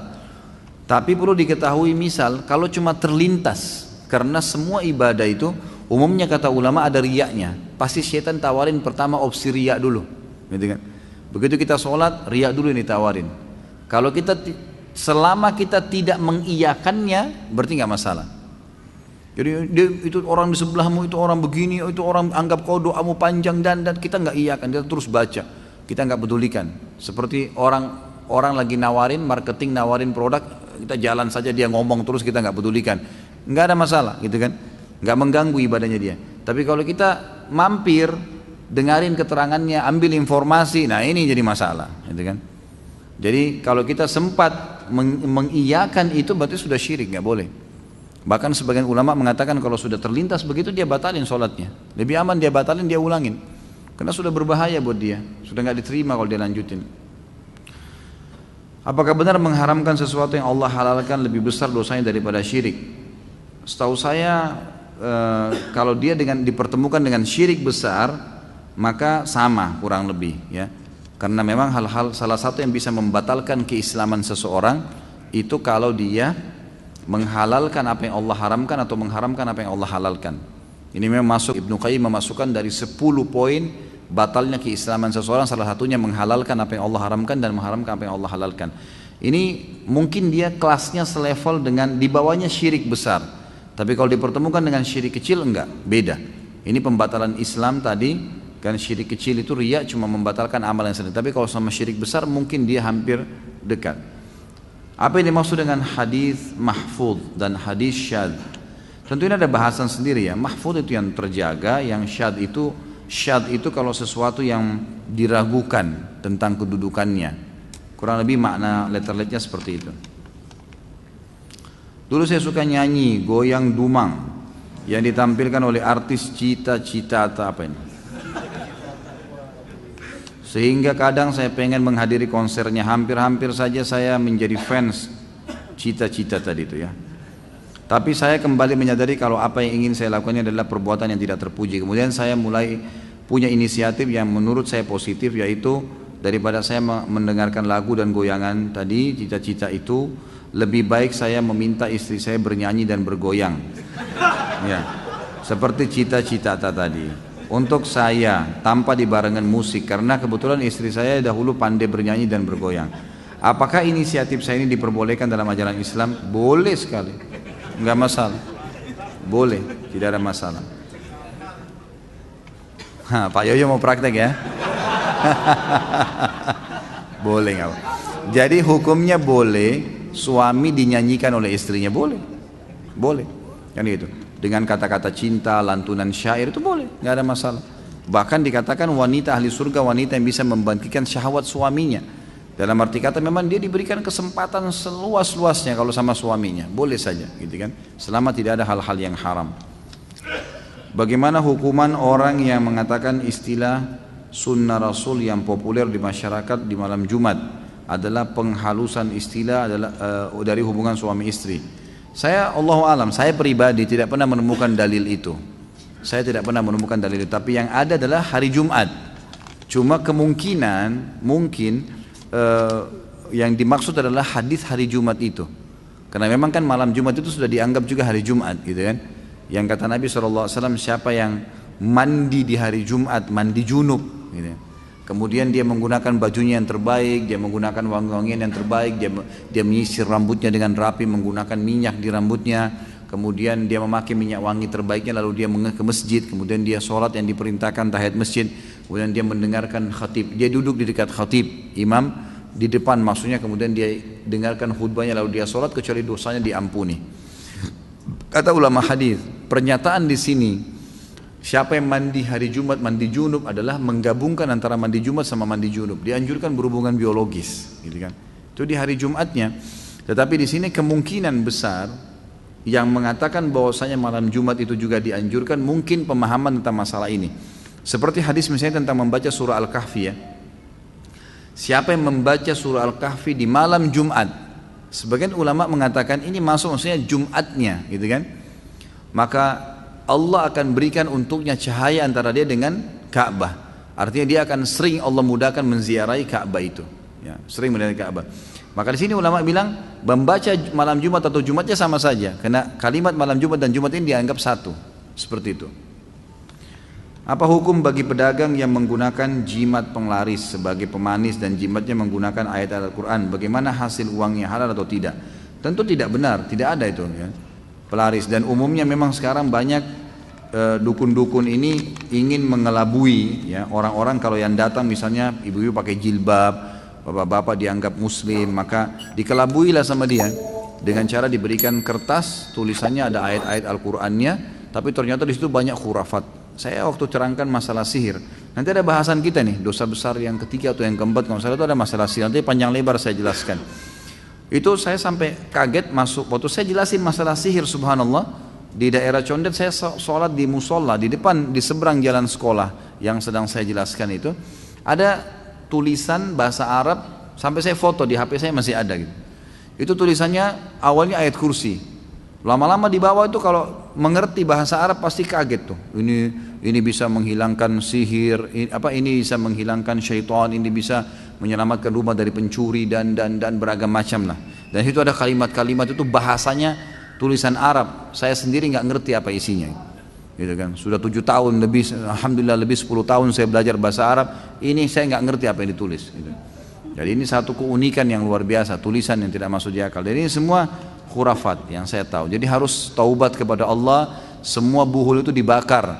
Dan caranya adalah mulai dengan modal yang halal, yang manusiawi, jujur dalam transaksi. Apa kata Nabi SAW? Kalau pembeli dan penjual jujur, maka Allah berkahi di transaksi mereka. Pasti laku dan yang beli puas. Itu. Kita mau jual mobil, pernah tabrakan? Pernah tabrakan nggak? Pernah. Tapi saya sudah masukin di bengkel, di sini tabrakannya. Insya Allah laku tuh. Oh nggak pernah, mobil saya nggak pernah tabrakan, padahal sudah 7 kali tabrakan ini bohong, nggak bisa, pasti nggak laku. Sudah ada hadis Nabi, manusiawi aja, nggak usah pakai pelaris-pelaris begitu. Apalagi ikut-ikutan bawa patung kucing lah, apalah macam-macam. Saya kemarin masuk ke Polda, ketemu sama salah satu teman saya di situ. Ada bawahannya dia pakai patung kucing tuh. Kenapa akhi pakai patung kucing? Ini nggak tahu, sudah saya nasihatin tetap aja taruh patung kucing di situ. Yaitu patung kucing untuk panggil pelaris supaya orang datang bayar. Ini apain ini? Dari mana akalnya itu patung bisa manggil? Itu permainan syaitan, semua itu syirik, nggak boleh. Ya, harus dijauhi. Saya mau nanya, siapa itu jin dan siapa itu syaitan? Apa benar syaitan itu lebih halus daripada debu? Sudah saya jelaskan sebenarnya, tapi ya oke lah. Jin ada 3 golongan, mukmin, fasik, dan kafir. Jin yang mukmin sama dengan manusia, manusia juga mukmin sama. Mereka tidak akan transaksi, tidak akan interaksi, tidak akan menikah, tidak akan ngobrol, tidak ada urusannya. Seperti kita tidak akan pernah urusan panggil-panggil jin, teman, ajak makan, itu nggak ada. Kita tahu hukumnya nggak ada. Jin yang fasik, jin muslim yang bobrok, masih banyak dosanya, sama manusia yang fasik, sama jin yang kafir. Nah di alam jin ini, jin yang fasik sama kafir namanya syaitan. Jadi semua syaitan pasti jin, tidak semua jin itu syaitan. Di alam jin ada dakwah, kayak kita mungkin ada dakwah, ada jin beriman. Kalau bukan karena iblis sudah minta kepada Allah agar dipanjangkan umurnya, sudah lama dibunuh sama jin beriman tuh. Jadi syaitan itu adalah bagian dari jin yang dipimpin oleh iblis. Ustaz, apa hukumnya belajar ngaji Al-Quran dengan guru ngaji wanita? Kalau anda wanita silahkan, kalau laki-laki janganlah. Gimana caranya belajar ngaji dari perempuan? Kecuali belum balik mungkin ya. Kalau sudah dewasa kenapa harus perempuan? Nanti aja jadi fitnah, gitu kan? Apalagi berkhalwat berdua, sebaiknya janganlah, dijauhi guru perempuan, gitu kan? Ustaz, apakah hadis lemah termasuk sunnah? Dan apakah hukum jika kita mengerjakan, apakah dapat pahala? Hadis yang lemah tentu dilihat dulu. Kalau lemahnya itu bukan karena satu hal yang fatal, dianggap fatal dalam ilmu hadis itu kalau dusta, pendusta, gitu kan, pembohong nih. Apalagi kalau orang yang ahli maksiat, suka bermaksiat, gitu kan. Ini terus kemudian dia meriwayatkan hadis, ini semua sudah jelas ditolak, ini lemah sekaligus ditolak, gitu kan. Tapi kalau lemahnya dengan alasan lain, dalam ilmu hadis ada namanya ikhtalata fi akhir umrihi, orang yang di akhir hidupnya mulai hafalannya bercampur baur. Misal ada orang ahli hadis nih, dia umur 15 tahun mulai hafal hadis, sampai umur 40 tahun hadisnya Masya Allah, sampai 50 tahun Masya Allah hadisnya. Begitu umur 51 tahun mulai dia lupa, ada lafaz-lafaz hadis yang mulai terbalik. Hadis-hadis dia yang dia riwayatkan sebelum 50 tahun itu semua dianggap sahih kalau memang dia sahih, gitu kan. Tapi setelah 50 tahun kalau ada yang dibalik-balik sama dia, maka mulai turun tuh hadisnya. Bisa bukan cuma hasan, malah menjadi hadis yang lemah, gitu kan. Karena dia sudah membolak-balikan hadis itu, bisa saja ada yang ditambahkan juga. Ini jadi masalah. Maka ini dianggap lemahnya bukan lemah yang seperti awal tadi, bukan karena pendusta, bukan karena apa-apa. Maka dilihat hadisnya akan dipakai kalau tidak bentrok dengan hadis-hadis yang sahih. Jadi hadis lemah juga ada yang dipakai. Ada yang dipakai selama dia hanya sekedar mendukung saja hadis-hadis yang benar, gitu kan. Misal hadis sahih, hadis hasan, lalu ada hadis yang lemah semakna dengan itu. Maka itu biasanya dimuat oleh para ulama. Tapi kalau dia berdiri sendiri dan dia tidak ada hadis sahih yang menjelaskan seperti apa yang dijelaskan sama dia, atau dia malah bentrok dengan makna hadis sahih dan hasan, maka ditolak. Pak Ustaz, salat berjamaah kan lebih baik daripada salat sendiri, tapi musola tempat saya sering berzikir dan doa bersama sambil mengeraskan suara, padahal itu tidak ada dalam ajaran Nabi dan Rasul. Apabila setelah saya salat berjamaah di musola tersebut saya langsung meninggalkan musola, apakah boleh? Bukankah kita tidak boleh meninggalkan musola sebelum imam yang meninggalkan? Bagaimana cara menyikapinya? Boleh kita tinggalin musola tanpa imam meninggalkannya. Boleh saja kalau kita punya hajat, boleh kita keluar. Tetapi yang perlu diperhatikan adalah kalau zikir habis sholat dengan suara itu tidak melanggar ya. Zikir habis sholat dengan ada suara keluar itu tidak melanggar. Yang ditegur kalau rame-rame, gitu kan, secara bersamaan. Karena Nabi SAW dalam hadis Ibnu Abbas disebutkan, Ibnu Abbas berkata, saya tahu sholat selesai di masjid Nabi kalau ada suara, gitu kan? Saya mendengar suara mereka, sahabat lagi berzikir. Cuma tradisi Nabi SAW kalau beliau lagi zikir baca ayat kursi misalnya, di sana sahabat baca Al-Ikhlas, di sana baca Subhanallah. Jadi tidak dipaksa dengan satu irama. Nah ini yang susah dengan sunnah Nabi SAW. Jadi kalau orang berzikir dengan angkat suara, antum untuk apa tinggalin? Biarin orang berzikir, antum juga berzikir, gitu kan? Selesaikan zikir. Ini hukum. Tapi kalau yang tadi dibahas tidak boleh keluar sebelum imam keluar itu tidak benar. Boleh saja tinggalin tempat sebelum imam. Ini tidak ada masalah. Apa hukumnya memakai sorban baik di kepala maupun di pundak? Apakah itu sesuai dengan sunnah? Kalau di kepala ada sunnahnya. Nabi SAW menggunakan surban di kepalanya. Yang jelas Nabi SAW gemar menutup kepala, gitu kan? Baik kalau pakai kayak kita, sejenis kopiah atau sejenis kain yang dililitkan, surban. Itu boleh saja ya dipakai, nggak ada masalah. Kalau diniatkan karena Nabi SAW memakainya, maka insya Allah dapat pahala. Ustaz, saya bekerja di satu perusahaan, saya masuk kerja dengan jaminan ijazah. Tapi ijazah yang saya gunakan pada saat sekolah menyontek, bahkan membayar uang ke guru untuk mendapatkan jawaban. Apa hukumnya Ustaz? Anda berdosa dengan menyonteknya, tapi ijazahnya insya Allah tidak ada masalah. Kecuali kalau memang ijazah itu dasarnya tidak ada, kita nggak pernah ikut sekolah di situ, nggak pernah ikut sekolah lalu kita beli ijazah, nah itu tidak sah.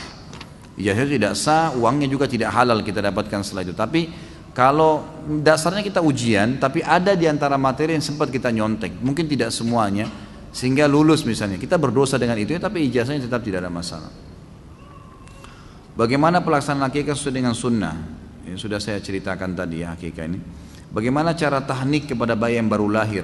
Orang tuanya atau orang yang saleh? Karena beberapa sahabat sering membawa bayi mereka kepada Nabi SAW, lalu Nabi SAW mentahniknya. Tahnik itu mengambil kurma sedikit aja, sedikit sekali. Jadi jangan satu butir kurma ya, jadi sedikit aja, kemudian kita kunyah sampai halus. Kalau yang saya sering lakukan, saya coba kepada bayi-bayi saya yang baru lahir, maka saya kunyah sampai halus sekali. Kemudian saya ambil sedikit ditempelin di langit-langitnya, karena bayi baru lahir itu masih belum bisa apa-apa mereka. Ditempelin sedikit, tentu tangan kita dibersihkan, dicuci supaya steril. Ini masuk ke mulutnya bayi, kesian, maka dibersihkan. Kita pun juga usahakan sudah sikat gigi, gitu kan? Jangan mewariskan juga, kesian, ya, virus-virus ke dia. Jadi kita kunyah dengan kondisi mulut kita bersih, baca bismillah makannya, lalu kemudian halus, ditempelin langit-langitnya. Saya pernah praktekin, memang kalau bayi baru lahir kayaknya ya agak sulit kalau lebih dari setengah butir kurma, itu sudah banyak setengah itu. Itu saja, jangan dipaksain. Nanti setelah itu dia minum susu, nanti kalau sore lagi ada waktu, yang jelas boleh selama beberapa waktu, tidak ada batasan hari untuk tahniknya, boleh berapa hari saja. Ya, bahkan anak-anak saya masih saya sering kasih, walaupun mereka sudah mulai umur 2-3 tahun, saya suruh kasih kurma gitu. Riba termasuk syirik besar. Di zaman ini sulit untuk terlepas dari riba. Nggak pernah ada perkataan riba itu syirik. Dari mana? Riba lain, riba dosa lain. Jangan salah faham nih. Ini 2 jam lebih saya teriak-teriak sini, kalau nggak ngerti nih sayang benar. Jadi riba itu bukan syirik ya, riba itu dosa sendiri. Riba itu berhubungan dengan masalah transaksi, nanti ada dosanya kita bahas. Lain nih, transaksi uang, barang, nanti akan kita sebutkan. Beli mobil dengan riba, ingin beli rumah dengan kredit dan seterusnya, nanti kita bahas ya di masalah riba, insya Allah saya bahas nanti. Wah, terpaksa tiba yang panjang nih. Sebentar, masih ada. Jangan tambah lagi ya. Dalam hal kulit hewan kurban, masjid kami selama ini memberikan kulit tersebut pada ketua remaja masjid dan kemudian oleh mereka dijual. Apakah hal ini menyalahi larangan Nabi SAW dalam hal menjual kulit hewan kurban? Tentu saja yang ada teguran kalau kulit itu dijadikan sebagai khusus bahan bayaran. Ini yang saya tahu. Tapi kalau diberikan kepada orang tidak ada masalah. Kalau sudah jadi milik dia kemudian dia mau jual, itu urusan dia, gitu kan. Tapi yang di sini tidak boleh, lebih umumnya kayak gitu. Makanya saya sarankan kalau teman-teman nanti jadi panitia masjid, kemudian ada orang yang datang menyembelih, gitu kan? Ya dia dikasih upah, Masalah kulit mau dikasih itu kulit nanti, gitu kan? Nanti apa kalau mau dikasih lagi istilahnya. Atau kalau dasarnya memang dia mau beli kulit itu, yang uangnya nanti dikembalikan untuk kebutuhan beli kresek lah, apalah kebutuhan untuk hewan kurban itu juga sendiri, dan tetap mereka mendapatkan upah yang lain seperti penyembelih itu, dan yang bekerja boleh dapat daging kurban, gak ada masalah. Termasuk juga boleh orang kaya dapat daging kurban ya, jadi bukan cuma orang miskin. Kita menyembelih misalnya sapi atau kambing dekat rumah, boleh nggak saya minta 1 kilo? Boleh, malah sunnah itu. Karena Nabi SAW mengatakan setiap habis menyembelih idribuli sahman, berikan saya sebagian dagingnya. Maka Nabi SAW ambil, lalu Nabi SAW nikmatin daging itu. Berarti kita sunnah boleh mengambil sebagian. Baik, kalau saya nyembelih sapi ada 30 kilo, 50 kilo, 100 kilo misalnya dagingnya, lalu saya ambil 10 kilo ke rumah, boleh nggak? Boleh, nggak masalah. Lalu kemudian ada adik saya datang, adik saya orang kaya raya, saya kasih kresek sama dia, boleh nggak? Boleh. Daging kurban boleh dinikmatin oleh orang miskin, orang kaya boleh. Tapi kalau kita mau bagi-bagi, umumnya dibagi kepada orang-orang yang tidak mampu. Ustaz, bagaimana ya caranya mendakwai istri yang selalu mengelak jika diberitahukan ilmu? Misal contoh sunnah, bab tentang larangan alat musik, memasang foto dan lain-lain. Dengan alasan macam-macam menurut akal dia, kan dulu zaman Nabi belum ada alat musik seperti gitar, piano dan lain-lain, cuma ada rebana, pantas aja cuma rebana yang dibolehin. Kenapa dilarang musik kalau tujuannya baik? Misalnya ada musik bernuansa islami untuk penyampaian dakwah, bisa lebih mengena dengan musik. Kalau rebana buat ngiringin tari striptis, berarti rebana haram. Kenapa juga dilarang menggambar foto? Mungkin tergantung tujuannya aja. Kalau buat disembah ya nggak boleh, tapi kan cuma buat dipajang biar rumah termasuk bagus, punya seni. Intinya kan Al-Quran tidak ada ayat yang menjelaskan musik dilarang, menggambar foto haram, asuransi haram dan lain-lain. Hal yang baru dulunya nggak ada, jangan disamakan dengan sekarang. Lalu saya jelaskan, dalam Al-Quran tidak ada ayat yang melarang musik secara tegas, tapi ada isyarat di dalam Al-Quran surah Al-Luqman ayat 6. Dan di antara manusia ada yang mempergunakan perkataan yang tidak berguna untuk menyesatkan manusia dari jalan Allah tanpa pengetahuan dan menjadikan jalan Allah itu olok-olokan. Mereka itu akan mendapatkan azab yang menghinakan. Banyak ahli tafsir termasuk penafsiran sahabat Ibnu Mas'ud, perkataan yang tidak berguna adalah nyanyian dan alat musik. Dia masih mengelak dengan berasumsi itu kan penafsiran ahli tafsir. Orang juga yang namanya menafsirkan berarti tidak pasti, masih mengira-ngira. Baiklah, lalu jika saya jelaskan hadis yang lengkap dengan bukunya Rumah-Rumah Tidak Dimasuki Malaikat, Rasulullah SAW bersabda, sungguh benar-benar akan ada di kalangan umatku sekelompok yang akan menghalalkan zina, sutra, khamar dan alat musik. Hadis riwayat Bukhari nomor 5590. Istri tidak percaya hadis karena dengan alasan jarak waktu Rasulullah dengan kita kan jauh. Jadi kalau hadisnya kan perawinya orang juga bisa saja salah menyampaikan karena turun-temurun dari mulut ke mulut. Saya harus bagaimana Ustaz mendakwai istri saya, dan saya doakan semoga istri tercinta mendapat hidayah. Tentu istri Anda ini kalau yang saya tangkap ya membutuhkan orang ketiga. Mohon maaf saya mengatakan tipologi istri begini berarti dia tidak merasa suami ini orang yang bisa saya ambil darinya fatwa atau sebuah hukum, gitu kan? Ada memang tipologi seperti itu. Maka caranya adalah harus gunakan orang ketiga. Orang ketiga ini siapa kira-kira yang dia dengar atau apa hobi dia? Kalau hobi dia membaca, diberikan buku. Kalau hobi dia mendengar, mungkin didengarkan audio atau ceramah, gitu kan? Ya, jadi seperti itu, menggunakan orang ketiga yang bisa sambil didoakan. Dan kita juga insya Allah doakan mudah-mudahan dapat hidayah. Yang penting begini, jangan pernah jenuh dalam menyampaikan dakwah. Insya Allah tidak ada. Nabi Nuh berdakwah 950 tahun pada istrinya. Tapi qadarullah waktu itu istri memang dalam keadaan tidak mau beriman, gitu kan? Memang itu ikhtiar, ya. Dia tidak mau, ya sudah. Allah SWT akhirnya takdirkan dia seperti itu.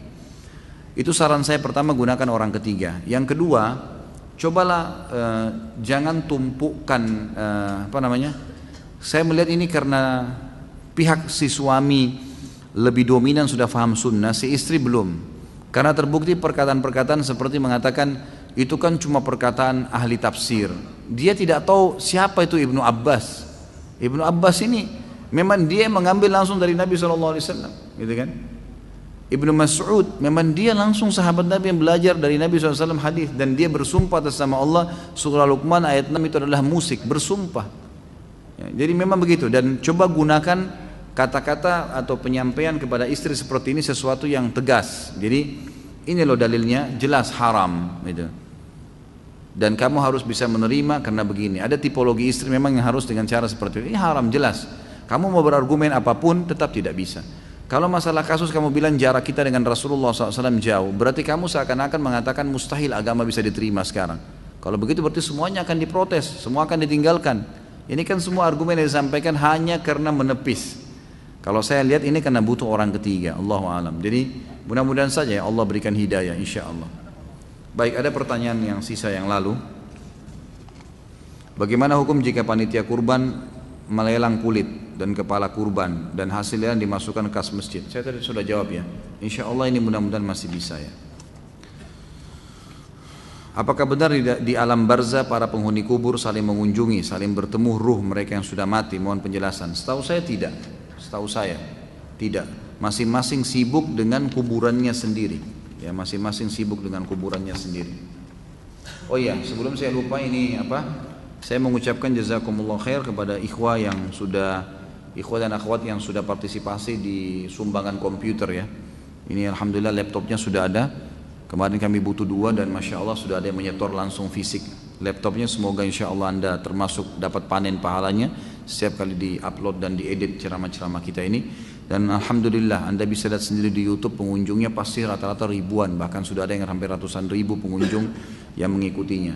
Dan juga ada seorang ikhwah kalau nggak salah kemarin langsung ke Pak Diarto.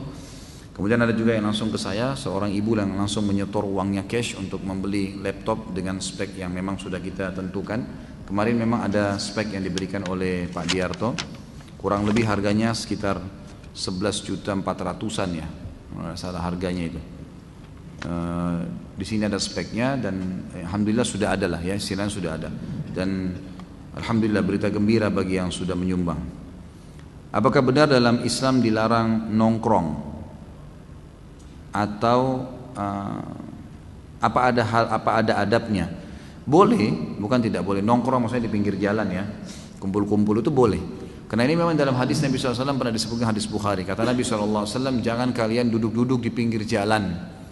Maka para sahabat mengatakannya, Rasulullah, kami punya hajat, kami nggak bisa nggak duduk-duduk. Pasti kami pulang dari masjid, duduk nongkrong, ngobrol-ngobrol. Ya seperti sekarang banyak umat Islam duduk, mungkin di warung kopi, ngobrol-ngobrol gitu. Sahabat sering lakukan, mereka ngumpul-ngumpul. Kami harus ya Rasulullah. Kata Nabi SAW, kalau kalian harus lakukan maka berikanlah jalanan haknya. Kata para sahabat, apa haknya ya Rasulullah? Kata Nabi SAW, kalian menyuruh kepada kebaikan, melarang dari kemungkaran, memberikan petunjuk kepada orang yang butuh jalan, gitu kan? Ya, ini perintah-perintah Nabi SAW, menjawab salam. Ini semua hak-hak jalanan yang harus dijaga. Jadi bukan malah di jalanan dia malah yang mengambil haknya orang, tapi dia memang memberikan tunjuk, membuat orang merasa nyaman, dapat bantuan, gitu kan, dari orang-orang ini, itu dibolehkan. Ini adabnya. Apakah kita tidak boleh membunyikan sendi-sendi dalam sholat, mematahkan jemari tangan dan kaki? Mematahkan ini bagaimana? Hah? Membunyikan, jadi bukan mematahkan kali ya. Ini bahasanya luar biasa. Jadi setahu saya Allah alam ini sebagian besar ulama memakruhkan, jadi bukan tidak boleh. Karena ada gerakan-gerakan yang dibolehkan dalam sholat kalau sifatnya darurat. Kalau darurat itu tidak ada masalah, tapi sebaiknya dihindari. Ini juga secara medis kurang sehat ya, karena biasanya jadi renggang jari-jari itu, maka lebih baik dijauhi. Ya anggaplah kalau Anda mau berhadapan dengan atasan misalnya lagi ngobrol, masa sambil di depan atasan bunyi-bunyiin tangan gitu kan? Pasti nggak mau. Bagaimana dengan hadapannya Allah Subhanahu Wa Taala? Coba hindari. Itu was-was syaitan agar mengurangi kekhusyuan Anda. Apakah dalam majlis dalam masjid ba'da azan atau majlis ilmu dalam masjid setelah azan boleh dilanjutkan? Majlis itu majlis bid'ah. Apakah kita harus menunggu majlis selesai ataukah membuat jamaah terlebih dahulu? Tentu saja boleh ya. Kalau azan kayak tadi kita azan waktu kita tunda seberapa menit. Tapi ini bukan berarti tunda sampai keluar waktu. Karena memang biasanya antara azan dengan azan ada durasi. Ada durasi. Ini masih dibolehkan. Mungkin kita tadi kayak makan ambil waktu 5 sampai 10 menit kemudian azan itu bukan sesuatu yang mengeluarkan dari waktunya sebenarnya. Terlebih lagi durasi antara azan dan iqamah di zaman Nabi SAW itu ukuran 50 ayat. 50 ayat itu lumayan ya, mungkin 20 sampai setengah jam, 20 menit sampai setengah jam. Maka berarti memang di sini ulama mengatakan boleh ya, menunda itu dalam waktu tertentu. Tapi kalau majelis itu majelis yang melanggar sunnah Nabi ya sebaiknya jangan, gitu kan? Jangan dihadiri. Bagaimana caranya? Keluar aja dulu, jangan buat jamaah, nanti jadi fitnah, gitu kan? Jangan buat jamaah, keluar aja dari masjid, duduk mungkin di teras, begitu iqamah atau azan baru masuk sholat insya Allah. Apakah orang munafik itu kekal di neraka? Jawaban saya sudah tadi, karena Allah mengatakan innal munafikina fid darkil asfali minan nar. Orang munafik pasti akan masuk ke dasarnya api neraka. Kata ulama tafsir disepakati mereka akan kekal di situ. Bagaimana dengan kelompok yang saat ini disebut dengan Khawarij, namun justru beberapa ikhwah yang pernah saya kenal, apa yang mereka contohkan justru tidak taklid seperti ciri-ciri Khawarij, bahkan masyarakat di sana sejahtera. Tentu saja ya, Khawarij ini kelompok yang muncul sudah dari zaman Nabi SAW, zaman sahabat, Allah sudah ada, dan saya sudah berikan ciri-cirinya. Mereka selalu menyalahkan, memvonis orang yang tidak sefaham dengan mereka, gitu kan? Jadi kita harus bedakan ya, mana masalah yang kita tidak boleh berselisih, itu namanya masalah usuliyah tentang ketauhidan Allah. Ini nggak boleh berselisih di sini. Nggak ada perselisihan arah kiblat, Quran sempurna, Nabi Muhammad SAW Nabi terakhir. Ini sudah harus disepakati, ini masalah usul semua. Ada masalah furu, masalah cabang. Misal kalau terdapat sebuah dalil, kemudian dari dalil itu ulama berbeda pendapat. Maka ini masalah cabang, masalah furu'iyah. Maka ini tidak boleh kita langsung memvonis kalau orang ini salah gara-gara tidak sepaham dengan saya. Gitu kan? Kasus pernah saya sebutkan firman Allah dalam surah An-Maidah ayat 6. Ada firman Allah mengatakan aulamastumun nisa, atau kalian menyentuh wanita. Imam Syafi'i bilang menyentuh syahwat tidak syahwat batal. Jumhur mengatakan tidak, harus menyentuh dengan syahwat.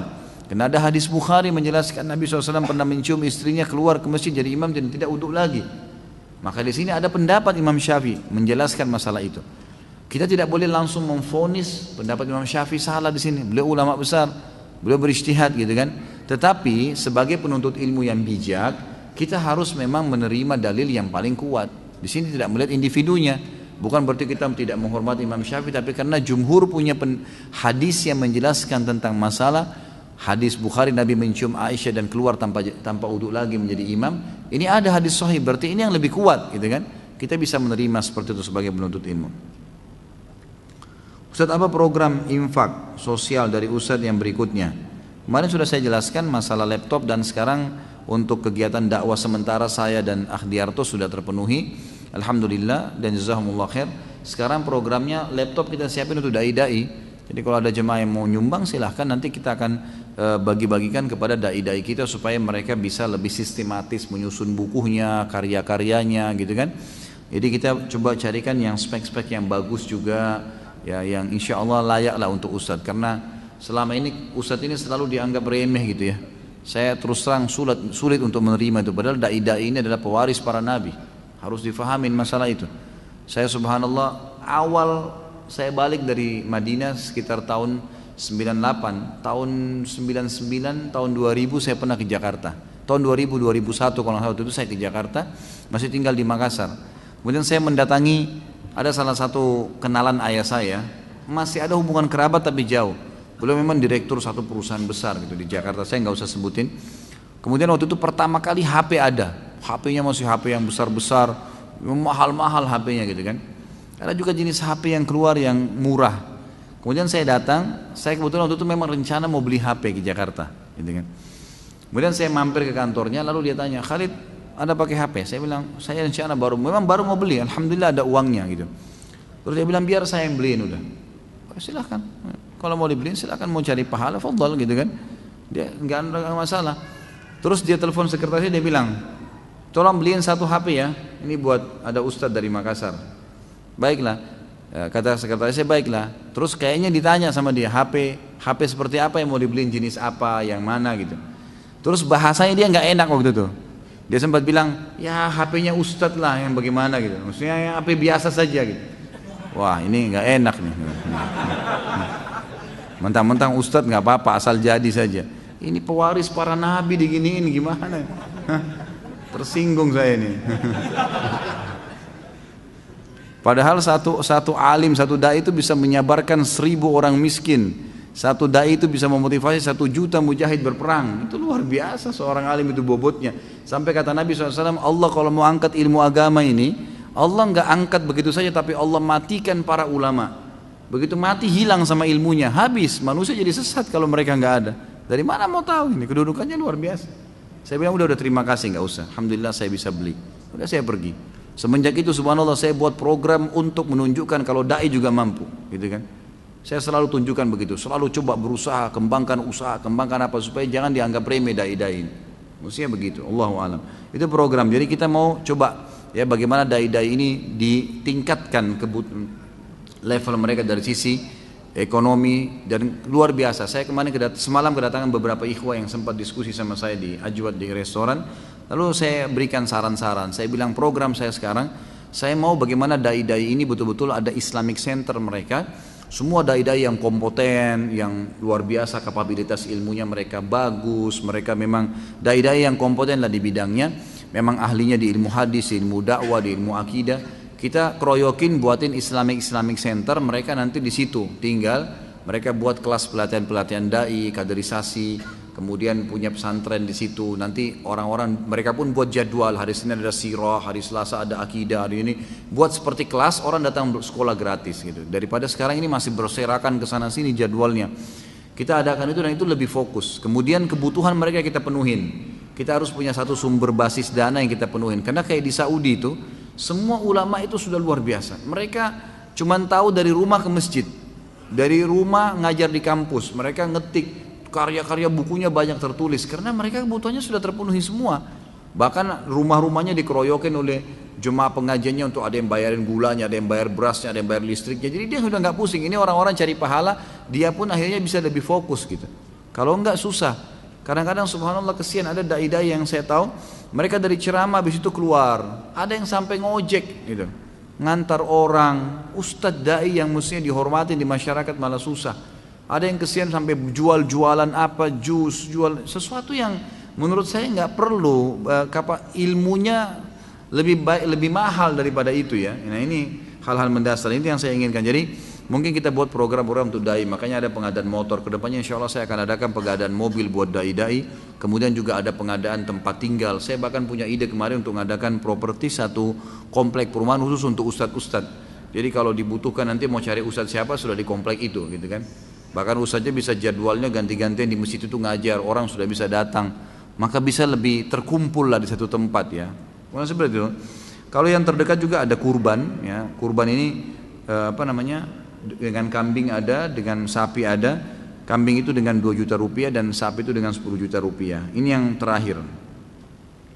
Apa itu kantara? Kantara itu sebuah jembatan, sebuah tempat yang ada di depan halaman surga. Itu namanya kantara. Dalam hadis sahih disebutkan kalau semua orang yang sudah melewatin sirat, sudah ditimbang amalnya, amal baiknya sudah lolos, mereka lewatin sirat yang dibentangkan di atas neraka. Ada yang lewat seperti cahaya bulan purnama dan cepatnya seperti kilat sudah sampai ke ujung. Itu ujungnya sirat, ya, lewatin neraka itu namanya kantara. Di depan kantara itu ada surga. Itu seperti lapangan luas, mereka kumpul di situ nunggu dulu. Nunggu orang-orang semua yang akan lolos gitu kan. Itu namanya kantara. Ada yang lewat seperti kecepatan kuda, ada yang lewat seperti berlari, ada yang lewat seperti berjalan, ada yang lewat merangkak, dan ada yang jatuh ke neraka terlebih dahulu. Wa na'udzubillah.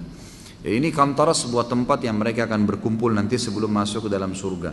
Inilah yang sesuai dengan sabda Nabi SAW. Kalian akan berkumpul ya di satu tempat kantara itu, dan aku akan datang mengetuk pintu surga. Lalu penjaga surga bertanya, siapa engkau? Aku berkata, aku Muhammad. Maka kata penjaga surga, aku tidak diperintahkan membuka pertama kali kecuali untukmu. Maka dibukalah pintu surga tersebut untukku, dan surga diharamkan untuk nabi-nabi sebelum aku masuk, dan diharamkan untuk umat-umat sebelum umatku masuk. Bagaimana Rasulullah SAW memotong kuku jari yang mana dahulu? Adakah sunnahnya? Yang saya tahu dari kanan ke kiri, yaitu kan dari kanan ke kiri, dan dimulai dari jari kelingking sampai ke ibu jari dan seterusnya begitu. Ketika Isra Mi'raj Nabi melihat azab Nabi melihat azab neraka dan lain-lain, apakah berarti neraka sudah berpenghuni? Tentu saja tidak, diperlihatkan untuk beliau. Dan waktu Isra Mi'raj itu yang Nabi diperlihatkan sebenarnya adalah azab kubur, ya, azab kubur. Itu yang lebih kuat pendapat, jadi bukan azab neraka jahanam. Tapi beliau diperlihatkan neraka jahanam, diperlihatkan juga neraka jahanam.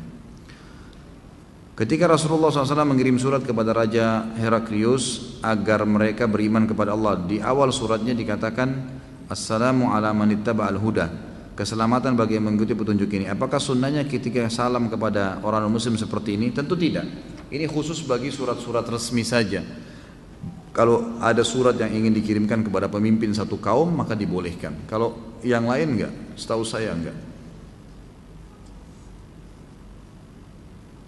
Ini sudah lewat ya. Jika di lingkungan rumah kita ada 3 masjid atau lebih dan ada satu masjid yang sudah sunnah dengan komunitasnya orang-orang yang sudah mengenal sunnah, maka saya lebih condong berjamaah di masjid tersebut dengan alasan lebih khusyuk, rapi safnya. Jadi pahalanya lebih banyak karena safnya sempurna. Lalu saya dibilang keluarga ekstrim, seolah-olah saya punya aliran sendiri karena tidak mau berjamaah di masjid lainnya. Apakah saya salah jika memilih masjid yang sunnah itu? Tentu saja tidak. Enggak usah peduli dengan perkataan orang. Kita kalau peduli perkataan orang nanti jadi kacau semua.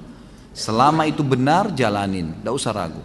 Dan enggak usah peduli dengan orang, karena kalau kita peduli dengan orang sementara kita dahulukan perkataan orang dari kebenaran, kita akan kacau semuanya.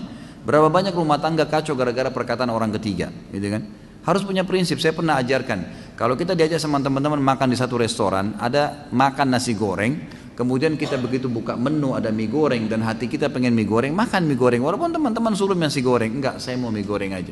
Nanti saya incipin punya kamu, enggak apa-apa, gitu kan? Mesti punya prinsip.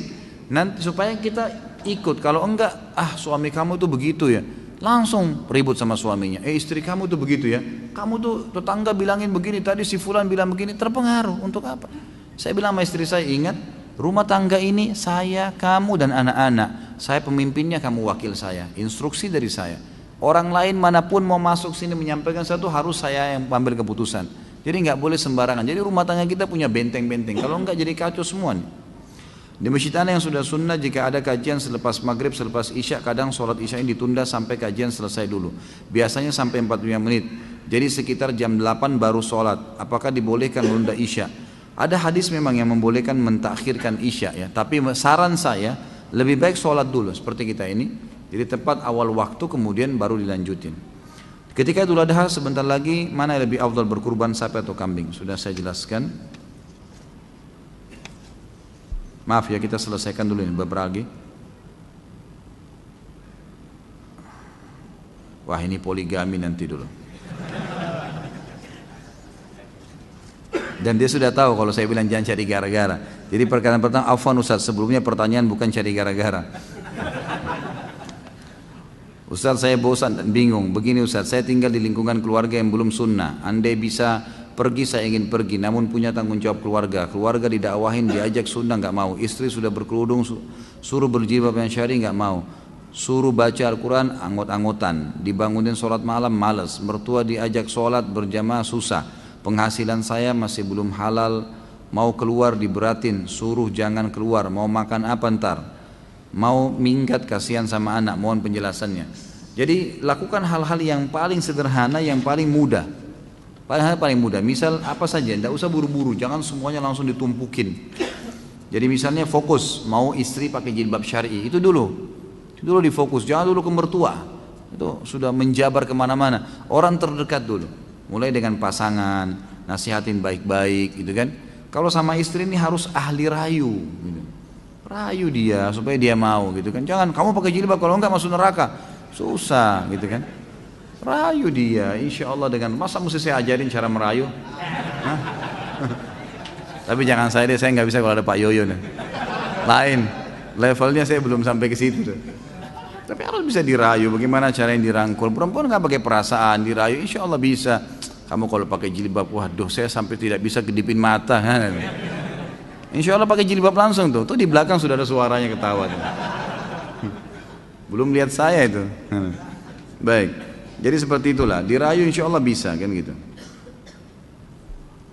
Ini sudah semua, terakhir yang satu. Waduh, ini terpaksa poligami ya. Afwan, sebelumnya pertanyaan bukan cari gara-gara lagi Ustaz. Kembali menyinggung masalah poligami. Saya coba diskusi dengan beberapa akhwat. Kebanyakan dari mereka lebih memandang poligami itu tidak setuju hanya dengan perasaan mereka. Walaupun mereka mengakui dalam Islam itu dibolehkan dan tidak berani mengatakan itu tidak boleh karena itu terdapat dalam Al-Quran. Tapi mereka bilang bahwa syarat utama poligami harus adil. Maka jika sang istri tidak ridho, tidak merestui suami poligami, maka tidak boleh suaminya nekat poligami walaupun semua syarat sudah terpenuhi.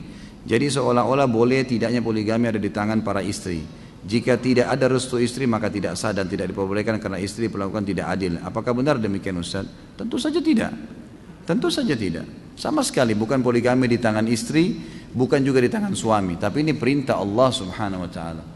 Tapi begini, apa sih yang membuat manusia menolak sebuah hukum? Apa yang membuat seorang manusia menolak melakukan satu perbuatan perintah agama?